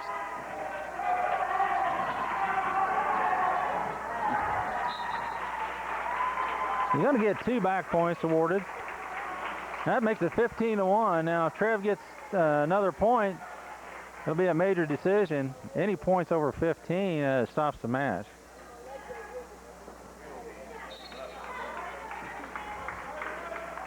Close to the out of bounds line, so they go back to center and start over. 130-pound Nick Johnson up next. This is 125-pound Trevor Lambert.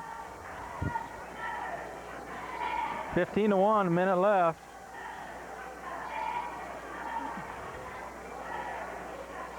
See him working that arm. And there you see Trev just give him one. And Trev work on his takedown here. Makes the score 15-2. Trev gets a takedown. They'll have to call this because of the 15-point rule. And there you see him get in deep on a single leg, just falls into it. The kid gives it up. And that takes care of the match. Trevor Lambert wins that. 33 seconds left, third period. 17-2, major decision for Trevor Lambert, our 125-pound. He will be our champion for Minneapolis Invitational this year. And here we go over to our 119-pound. Be our champion, Cole Chapman.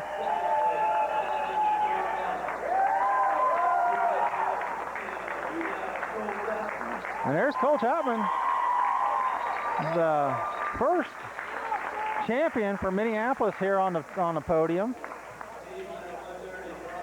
119-pound Cole Chapman, the winner of the Minneapolis Invitational. 125-pound. Oh, let's go back. It's 130-pound. Nick Johnson going to be wrestling a Chapman kid again, Jason Gibson. And Nick Johnson, state champ last year in 3A. And not sure how the Chapman kid fared last year, but he's here in the finals wrestling Nick, and Nick's in deep on a double leg. Well, touches down, goes back to his back. Nick just lets him up, so 2-1's the score. Johnson working on his takedown. Never seen him get that single. He rolls him right to his back here. He's got a cradle, inside cradle. And Chapman here is on his back here. And Nick's got a chance to finish here in the championship. Tough kid. Puts Nick ahead, 7-1. Points just that up quick, and they're on the back. He's got that takedown. He's got 3 backs on him. I wouldn't be surprised Nick let him up there at 5 seconds left there in the first period. They're real close to that out of bounds line. Yeah, and there you go. Out of bounds. Nick Johnson, Minneapolis 125-pound last year, state champ, wrestling 130 pounds this year. Working this match 7-1. Working a kid from Chapman, Jason Gibson. And next up we got Chris Kimmel. He's going to be wrestling a kid from Chapman. Then we got Sean Drennan. He'll be wrestling a kid from Chapman. So kind of a Chapman Minneapolis duel, and that's first and second here at Minneapolis Invitation. Minneapolis 171 points now.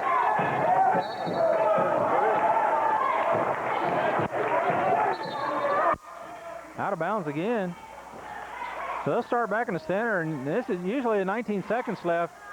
Nick Johnson's not going to let him have one here. Usually he'd probably let him go and give him one, but 19 seconds. You need to learn the ride time, and this is good riding time for Nick. Just to basically not let the kid score.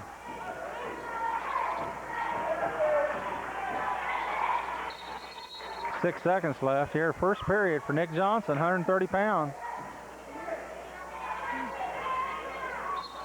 Oh my. Oh my.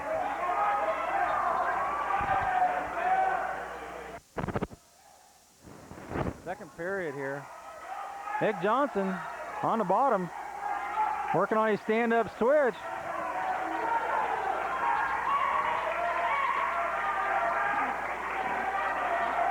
You see Nick working hard, not only one move, but 2 moves. And there you see he gets his escape, so that puts him ahead 8-1. He's going to go for the 2 for the takedown now. He's deep on his single leg. I'll guarantee you Nick will get it here.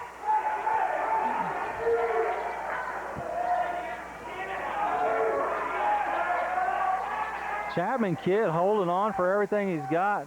Just won't give in. But Nick's still deep on that single leg. Switches to a double, and here's where Nick will take him down, get his 2. And then the Chapman kid gives up. Excellent move there. You see that, kids. You're in deep on that single, and they'll usually give it or try to fight you with it, and Nick just switched and went to a double.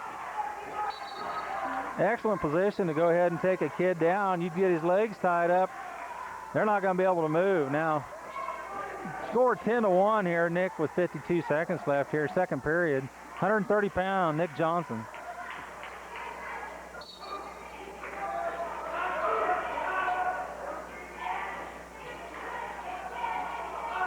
Chapman kid on the bottom just kind of stalling out. And you've heard me say this time and time again, it's just hard to break a kid down that doesn't want to wrestle.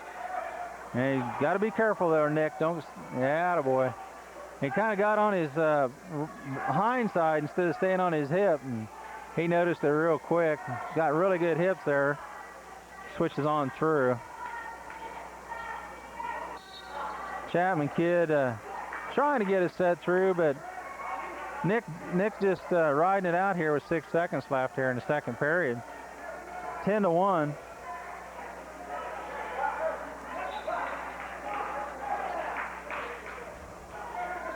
Looks like we're going to go into the third period, 10-1.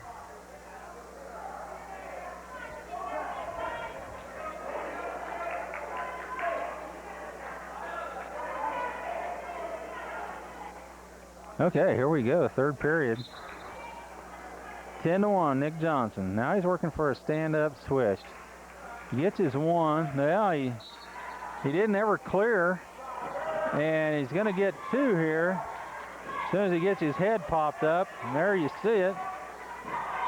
He got his two reversal, puts him ahead 12-1.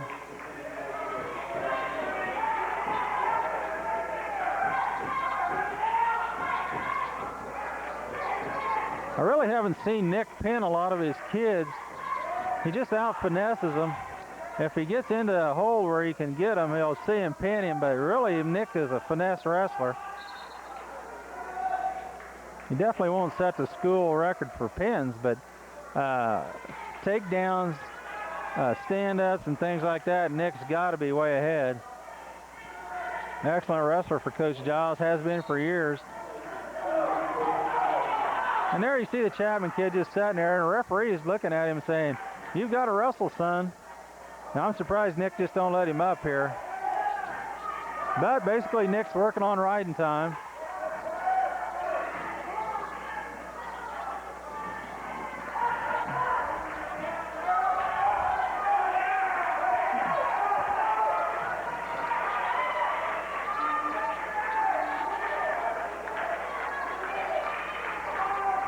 .30 seconds left here, third period, 12-1. Nick Johnson, I know he won this tournament last year, so. There you see him re-switch the kid. Kid gets a single, 16 seconds left. Nick gets to work on some defense here. He work on a reverse half. Try to get the kid turned to his back here with 6 seconds. And there's just a prime example about Nick Johnson. Kind of gave him his leg to work for him, try to set him up in a pinning combination. So Nick Johnson comes out of this one victorious, number one again here at the Minneapolis Invitational. He wins his match 12-1.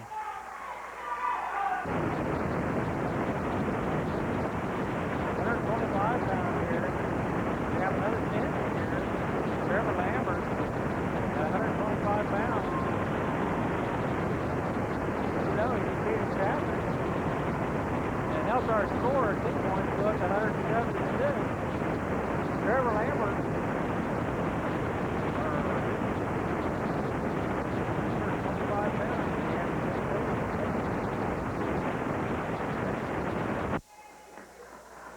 Okay, next up, 135 pound. We just got him back after back after back. The Minneapolis wrestlers doing well. We got, oh my. We got Chris Kendall wrestling Chapman, Greg Gersh, and Chris just a little bit of sleep there to start off with, but he did very good getting out of that single leg that Gersh tried to shoot, or Kirsch tried to shoot on him. Chris Kendall, 135-pound junior. Chapman kid, excellent wrestler. Now you see Chris in there with a single leg, and see if we can finish it here. Go to. He shouldn't have let up on it. He was trying to go for a double and let up on it.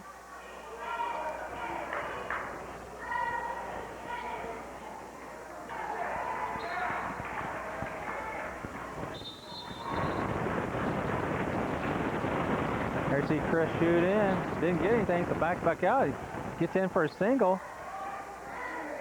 And they switch into a double. If Chris can finish this, now they go out of bounds. Just about got it. Chris Kendall, very aggressive here. And I think this kid's a sophomore. I remember him wrestling last year from Chapman. Oh my, shoots from way down there. Goes in, gets a double leg.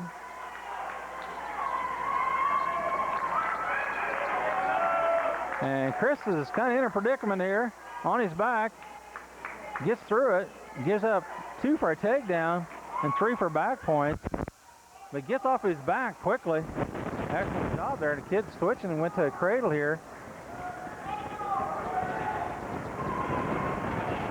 Chris just trying to belly out here. Not giving up any more back points. Chris is down 5-0.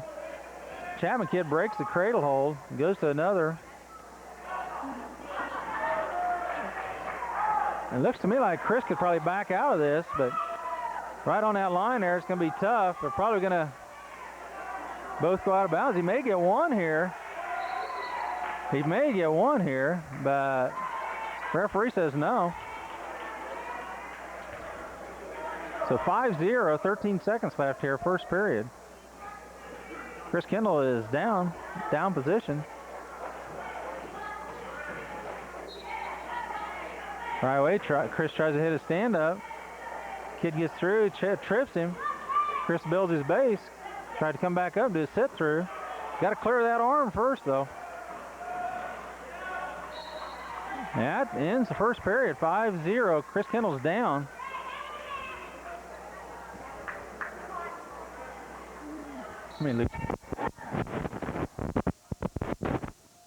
Chris Kendall on the top. Wrestling a tough Chapman kid. Greg Creech.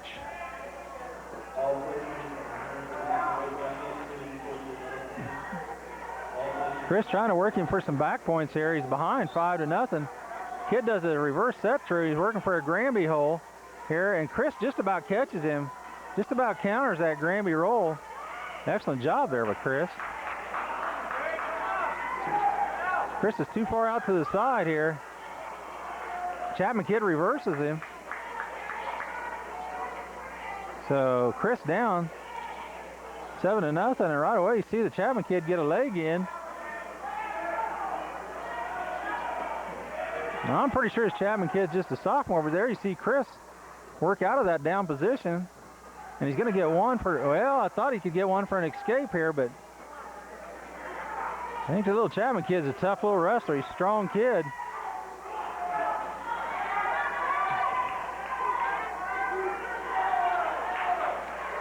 I think Chris has a chance to come on up and get a stand-up. He was so close the last time. I think he can get it.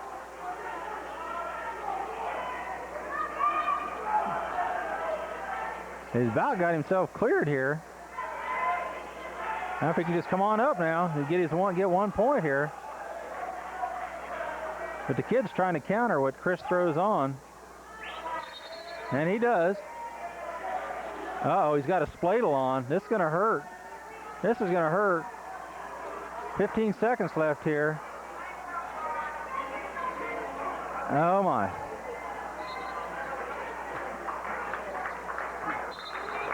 I tell you what, folks, that hurts. Anybody wants to try that, we'll come down and bring this Chapman kid here and show you what that feels like. I know it doesn't feel good. So Chris Kendall, second place here at the Minneapolis Invitational. 130-pound medal winners. You see a Chapman kid take second place with our own Nick Johnson taking first place here at the Minneapolis Invitational.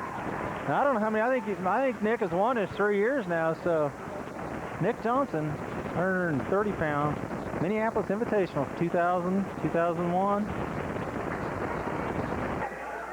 All right, folks, 140-pound, our intense Sean Drennan. He's wrestling a Chapman kid, too. His name is Eric Arverson. It's going to be a good match here. Both of them very, very good wrestlers, quick on their feet, move very quick. And there you see Sean get a takedown. Well, they haven't given it to him yet, but I guess that's because the Avery kid has a possibility of backing out here. So nothing awarded. And referee makes a call, a stalemate. What that was, a stalemate, that nobody had position and nothing could be advanced. So stalemate, put Sean and Eric Ervison up on their feet. A minute 15 left, or in the first period. There you see Sean shoot in deep. Didn't get it, but finished it with 2 and lets him up. Gives him 1. 2-1. Sean Drennan ahead, working on his takedown.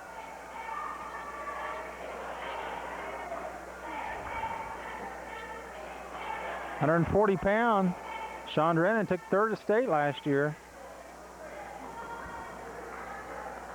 Oh, I'm corrected. He took 2nd last year at state. That's right. That was the year before. I think the year before he took 6th. So Sean Drennan ahead here in the match. 39 seconds left. 2-1.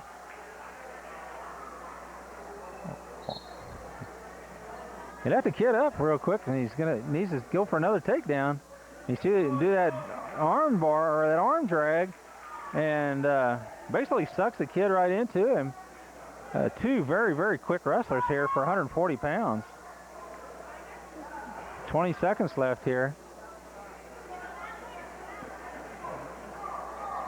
Chapman kid acts like he's wrestled Drennan before. I don't know if they ever have or not, but 2 good wrestlers here, that's for sure. 5 seconds left. 4-1, Sean Drennan up. First period is just about over.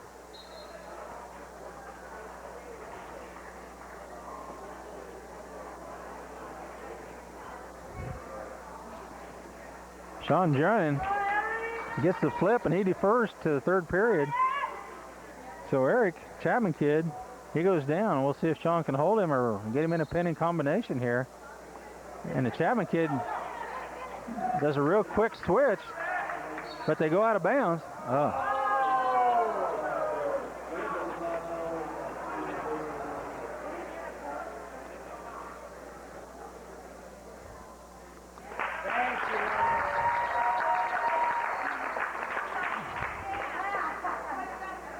And there's that intensity Sean has. You see him lose a point.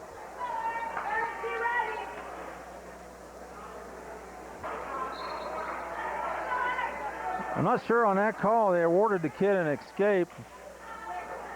And awarded the kid an escape. And then gave Sean a penalty point for being flagrant. So Sean scored 3-4 here. Sean very aggressive, the out of bounds line. Works the kid right into down position here. Sean goes ahead 3-6 with that takedown. Minute 30 left here, second period. Mr. Intensity out there on the mat.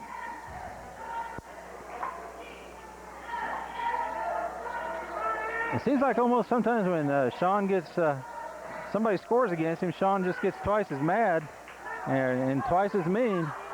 Now that's that Drenanator that he tries to throw on there. And no doing with the Chapman kid. Now, physically, them things hurt like that. 6-3, Sean Drennan ahead, 56 seconds left here. Kid working for a take-up, or a escape. And there you see referee's locking his hands. And he's going to get one escape and one penalty for locked hands. And there you see Sean's got him on his back. Exciting match, people here. Sean gets 2 back points. Sean's ahead here, 10-5 if you're keeping score at home. I hope you're doing better than I am. I guess I just get so clued in on watching Sean that I really don't watch the referee. So Sean had him on his back there, took him down, had him on his back. 9 seconds left. Sean's ahead, 10-5. The only points the Chapman kid, he got one escape, and the rest penalty points, illegal holds. So third period, Sean Drennan ahead, 10-5. Can pick up, but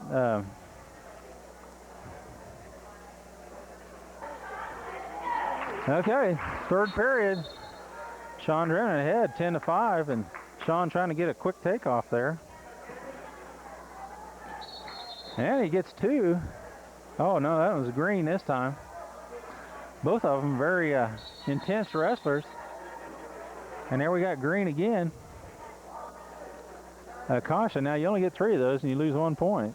So going to be a little bit more sturdy here. And there you see Sean gets straight out, goes ahead 11-5, gets 1 for a escape.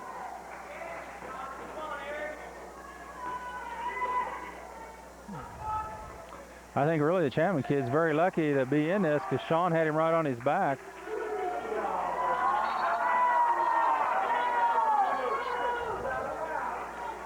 His feet wasn't.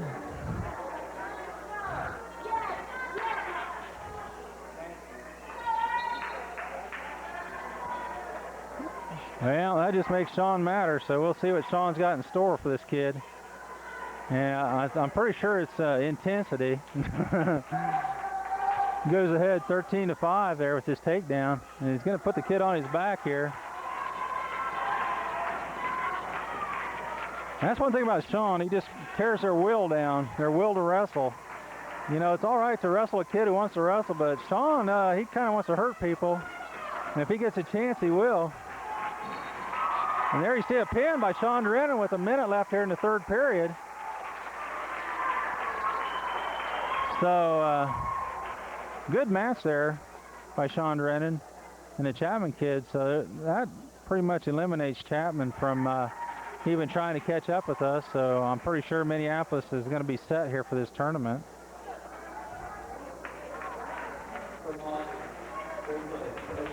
Okay, here's Chris Kendall, 2nd place, 135 pounds. Chris Kendall. He's just a junior, so he'll probably be on the top of that stand next year. Next up, we got wrestling for our championship. We got Brian Cooter. He's going to be wrestling Jamal Davis. This could be very exciting, and it could be very quick. So stay peeled. Here we go.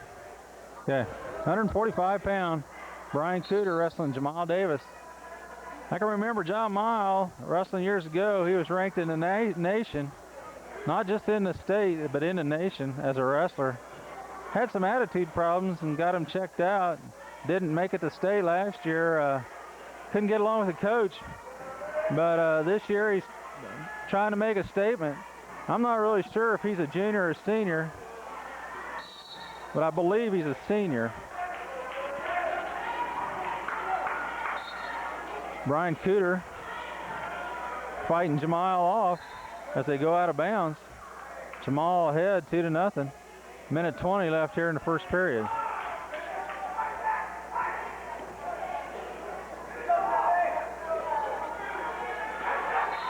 Brian Cooter tries to hit a switch real quick.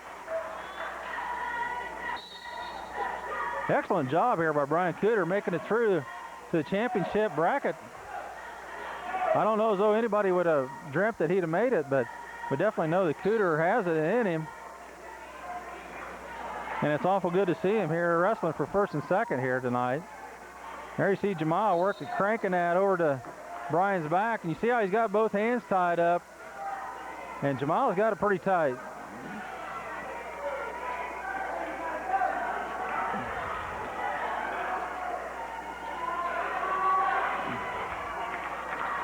Brian doing an excellent job keeping from getting pinned here. 36 seconds left, he can just spill out. It's going to be hard to pin him because Jamal's got his arm underneath him. The main thing is that Jamal isn't choking him or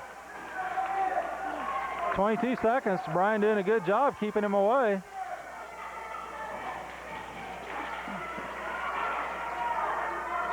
And then to no avail with 13 seconds left here in the 1st period. Jamal Davis, let me tell you folks, Jamal Davis, excellent wrestler. No ifs, ands, or buts about it. Kid's tough. Awful good. Glad to see him at 145. I would really like to see him down to 140 and see him and Drennan wrestle, but I don't think that's going to happen this year.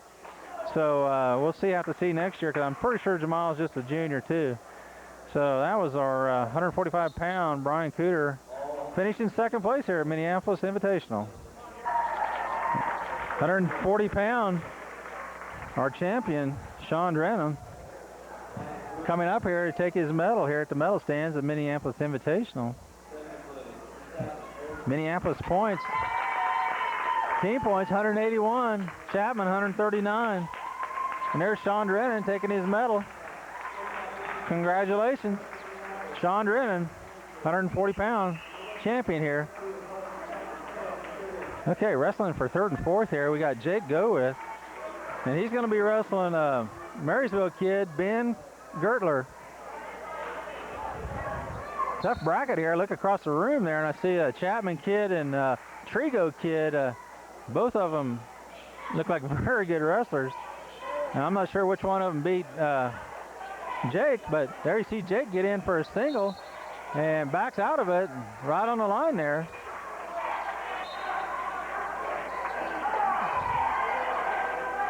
Jake Gowith, the junior here,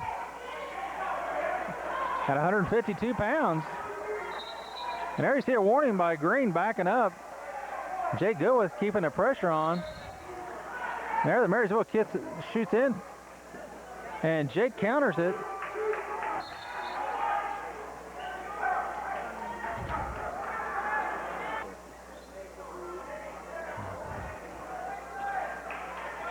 There's Jake in for a single. Long arm, long legs on a Marysville kid, and Jake backs out.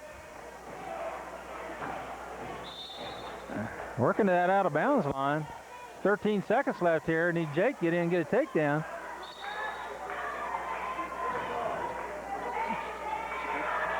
Six seconds, 8 seconds, 6 seconds. Pull him back in.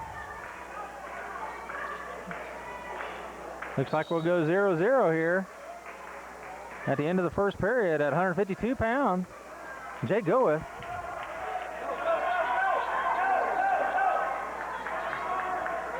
Jake gets a flip, defers for the third period. Marysville kid takes down. Let's see if Jake can hold him down, get him on his back.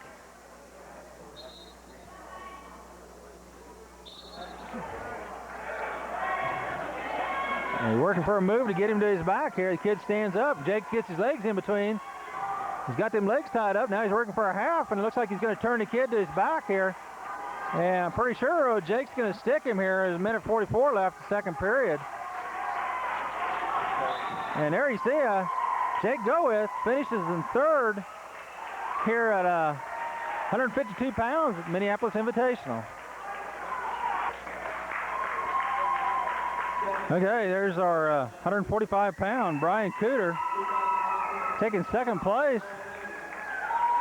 Excellent job. I was talking to Dan Leach, and he said that Brian's wrestling up 2 weight classes, so Brian had an excellent day today.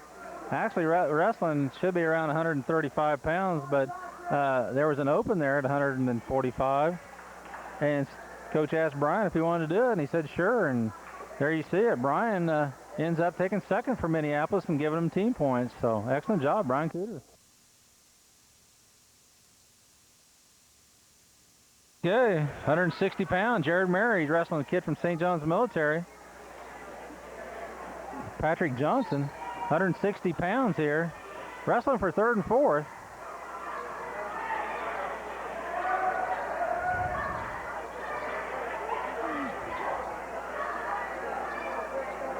Jared Mary does an excellent job keeping his hips back, not letting this military kid in. Got that double underhook. Jared really needs to break it, and he does. Jared's got to quit worrying about a headgear, get it on tighter or something, but can't afford to keep his head down. Jared Mary wrestling Johnson from St. John's Salina Military School. Wrestling for third and fourth here. Jared shoots in, gets nothing, but he doesn't move. Gives him the single leg in deep, and time runs out quickly. Third and fourth, consolations. 1 minute that first period, so Jared Murray did a good job there getting through that first period. No points, 0-0 score. Jared Murray starts on the bottom here, see if he can score first by getting a reversal or a stand-up. Goes to the stand-up, and the military kid picks his leg. Let's see what we can do with this. Military kid's got to do something with it, and no points given there because Jared started on the bottom. Now Jared needs to get one here. Got to turn him in to get away from that line. Now he's got to hip through it, almost do it like a set through, and there you see it stalling on green, just because he wasn't doing nothing with that hold. A little bit of it had to be Jared too. He needed to work that because he just about was loose on it and could have finished it on out. Jared working on a switch now, goes to the stand-up, turns inside. Possible get his one, and he does. So Jared Murray scores the first point here at 160 pounds against the military wrestler. Now it's up to Jared to get a leg in. He was real close that time on a shoot in. Just couldn't quite hook the behind the knee. Yeah, that's the way. Come on in. Jared got into a little deeper there, but got to free his head first.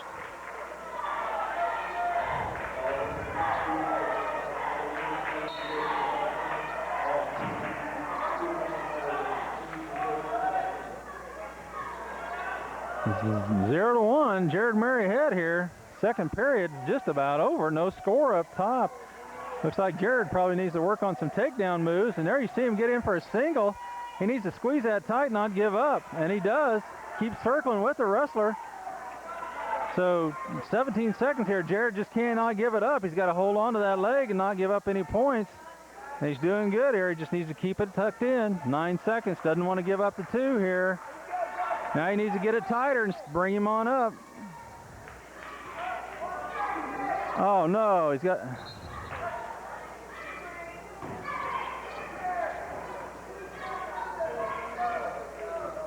Referee gives a military kid 2. I don't understand that because Jared still had his leg and he never did ever get over his hip. So I don't know. 2-1's the score. Jared Murray's down. Now it's up to Jared to get the takedown this period. So Jared's down 2-1. Wrestling for third and fourth here at 160 pounds.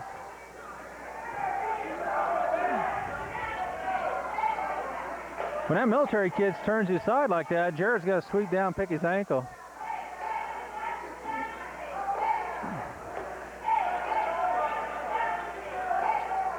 Jared Murray, big kid. Lanky kid, got a lot of reach, a lot of legs.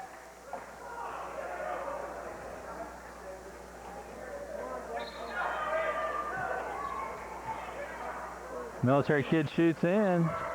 Jared Murray does a good job of defending him off. Jared's behind. Jared's got to make the move here. He's got him working him to that out of bounds line. Setting him up here, looks like for a throw. But no, Jared goes right into a headlock. And Jared tries to reverse him and does, but he gives up 3 back points. So 7-3 is the score. And the military kid gets an escape and makes it 8-3. So Jared down here, 8-3. 36 seconds left here in the third period. Jared's just got to shoot, regardless. Whether he has anything or not, he's got to go for it. He's got to get the kid on the back with 26 seconds left here. Wrestling for third and fourth. 160 pounds, Jared Murray. He's got to throw it. He's got it hooked up. Nothing to lose. 17 seconds. He's got to throw it.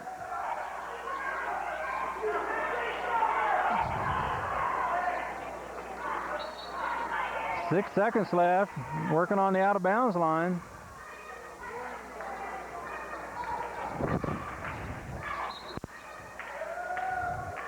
Okay, that ends the match. 8-3 is the score. Jared Murray ends up taking fourth place here at the Minneapolis Invitational. Okay, 152-pound medal winners. Third place, Jake Goeth from Minneapolis. Jake Go is wrestling here, 152 pounds, finishing third for Minneapolis Invitational.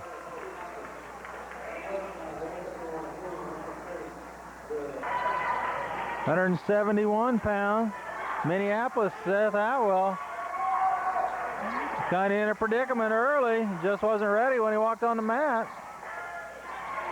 He's wrestling a kid from Ellis, Ryan Augustine.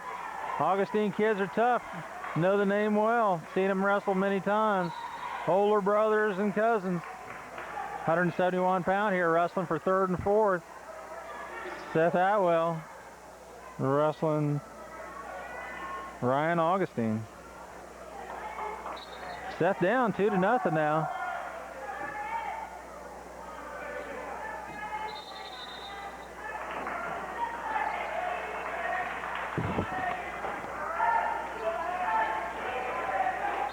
One minute first period here with 20 seconds left. Consolation bracket just 1 minute, 2 minute, 2 minutes. So first period's quick.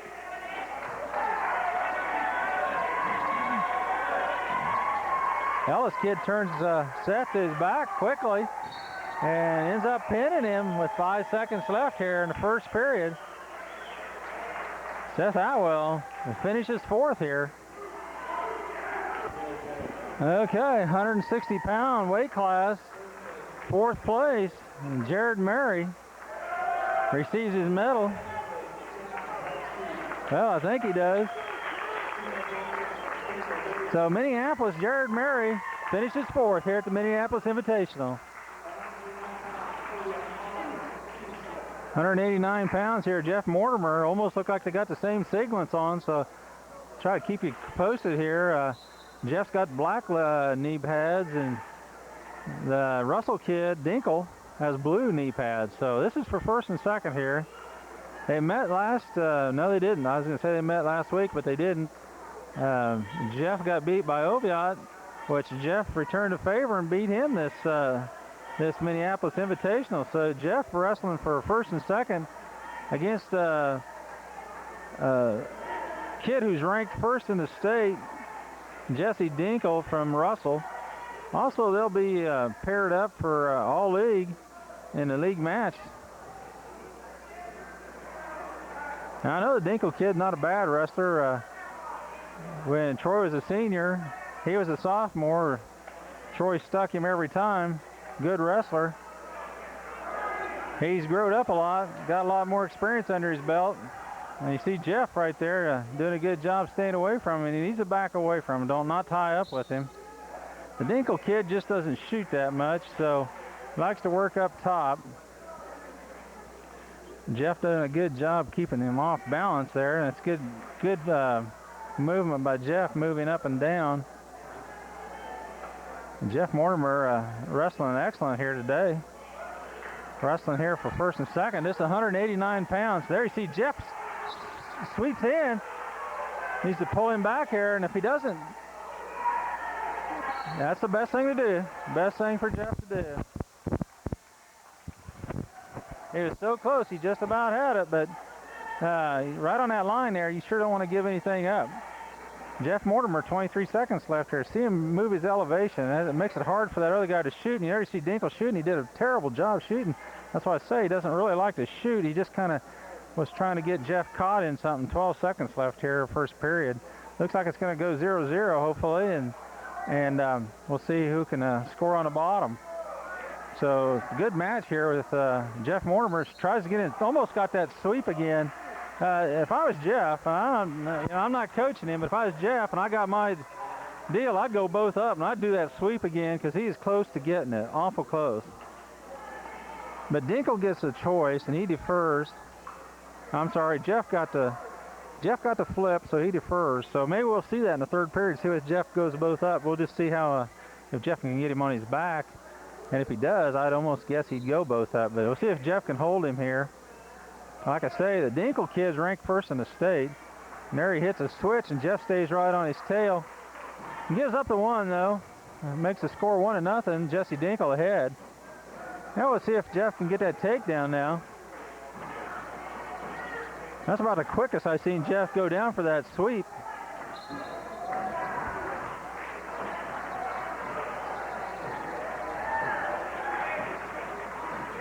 And Jeff keeping him off balance real good. Minute 20 left, second period. Jeff's just got to stay up straight with him, block him with that elbow. And Dinkle likes to work up top. And there he's got in tight, get to the outside. Good job there by Jeff, knowing where the out of bounds line is.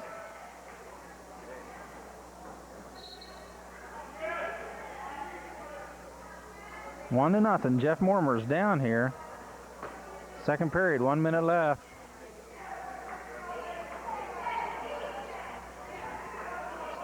So Jeff Mortimer wrestling a ranked wrestler here, 1 to nothing. 51 seconds left. Second period.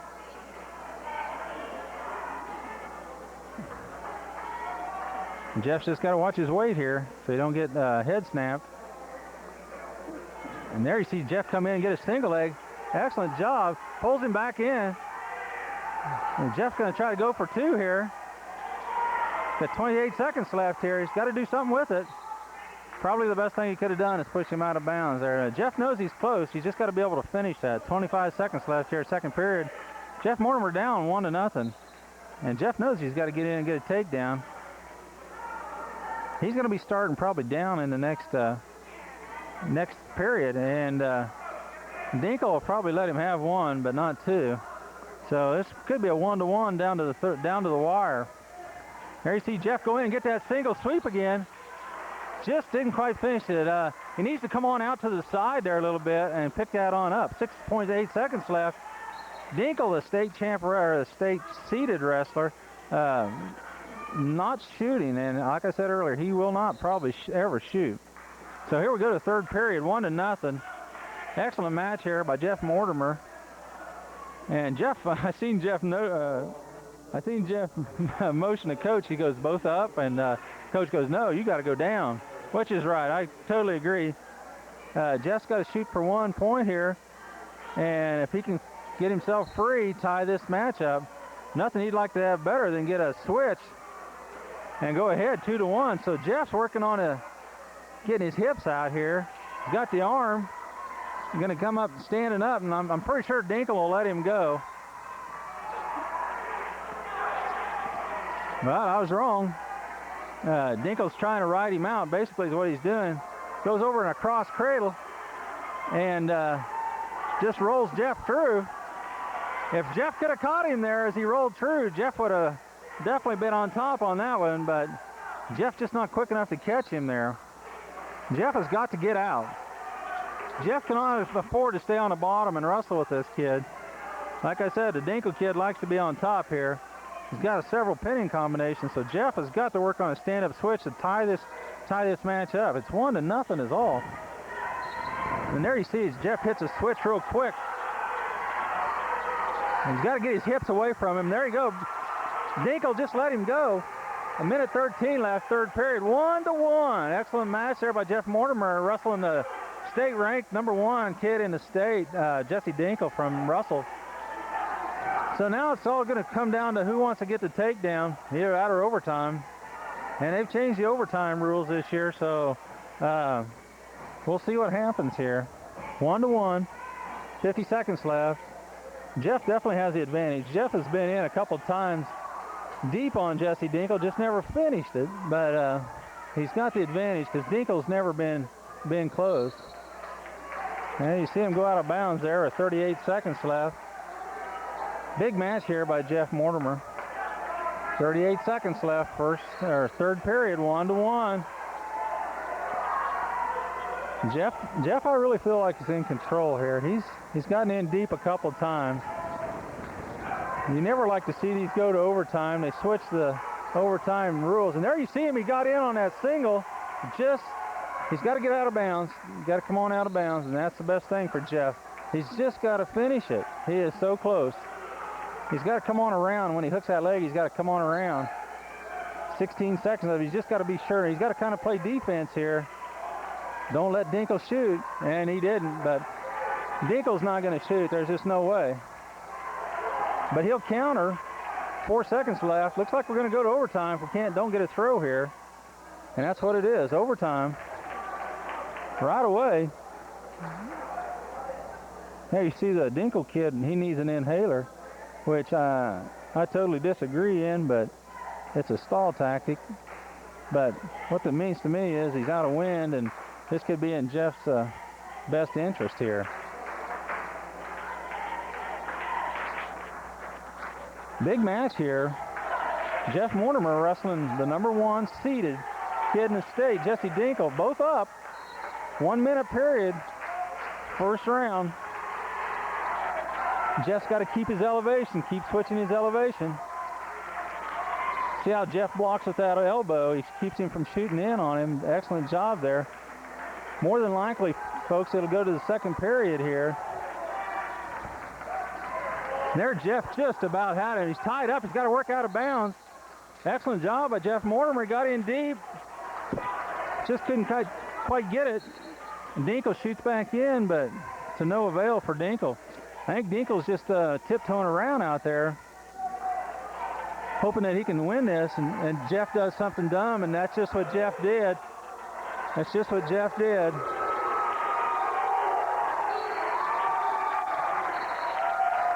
Doggone it. Doggone it. He just, excellent match there by Jeff Mortimer. I'm not exactly sure. Jeff should have went on into the next period. Excellent job. Jeff Mortimer loses that match 3-1. Nothing to be ashamed of. That's the #1 kid in the state. So guess who's going to be wrestling for state out at State at Hayes this year? It'll be Jeff Mortimer and Jesse Dinkle. 171-pound weight class here. We got Seth Atwell taking fourth place here at the Minneapolis Invitational.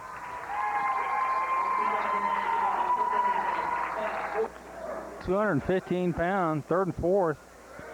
We got Curtis Stevenson, and Chapman kid not wasting any time, takes Curtis down. Chapman kid goes ahead 2-0. 215-pound here. And Curtis rolling at his back here. The kid's got him in a tilt. And Curtis gives up 3 back points, so he goes down 5-0. And Chapman kid working on more back points.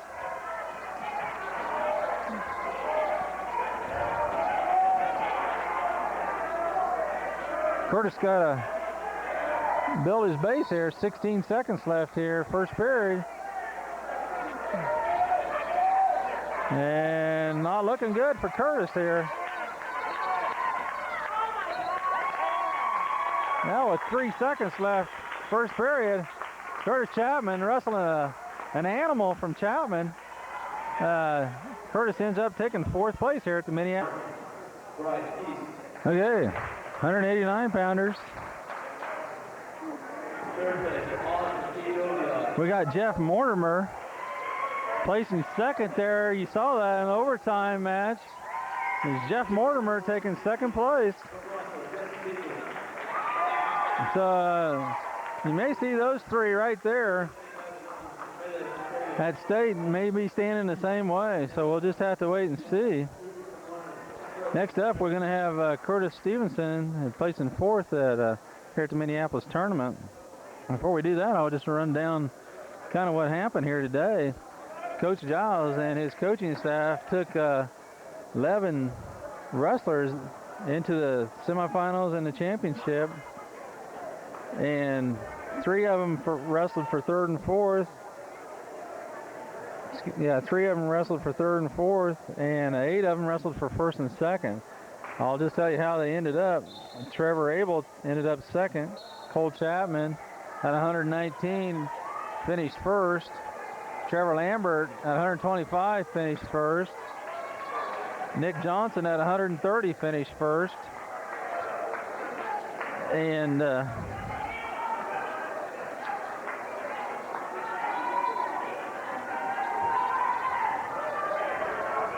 Chris Kendall at 135 finishing 2nd. Sean Drennan, 140 pounds, finishing 1st. Brian Cooter, excellent wrestling today, finished 2nd at 145. Jake Goeth finished 3rd at 152. Jared Murray finished 4th. at 160. Seth Atwell finished 4th at 171. And Jeff Mortimer took Jesse Dinkle into the 4th period and ended up taking 2nd.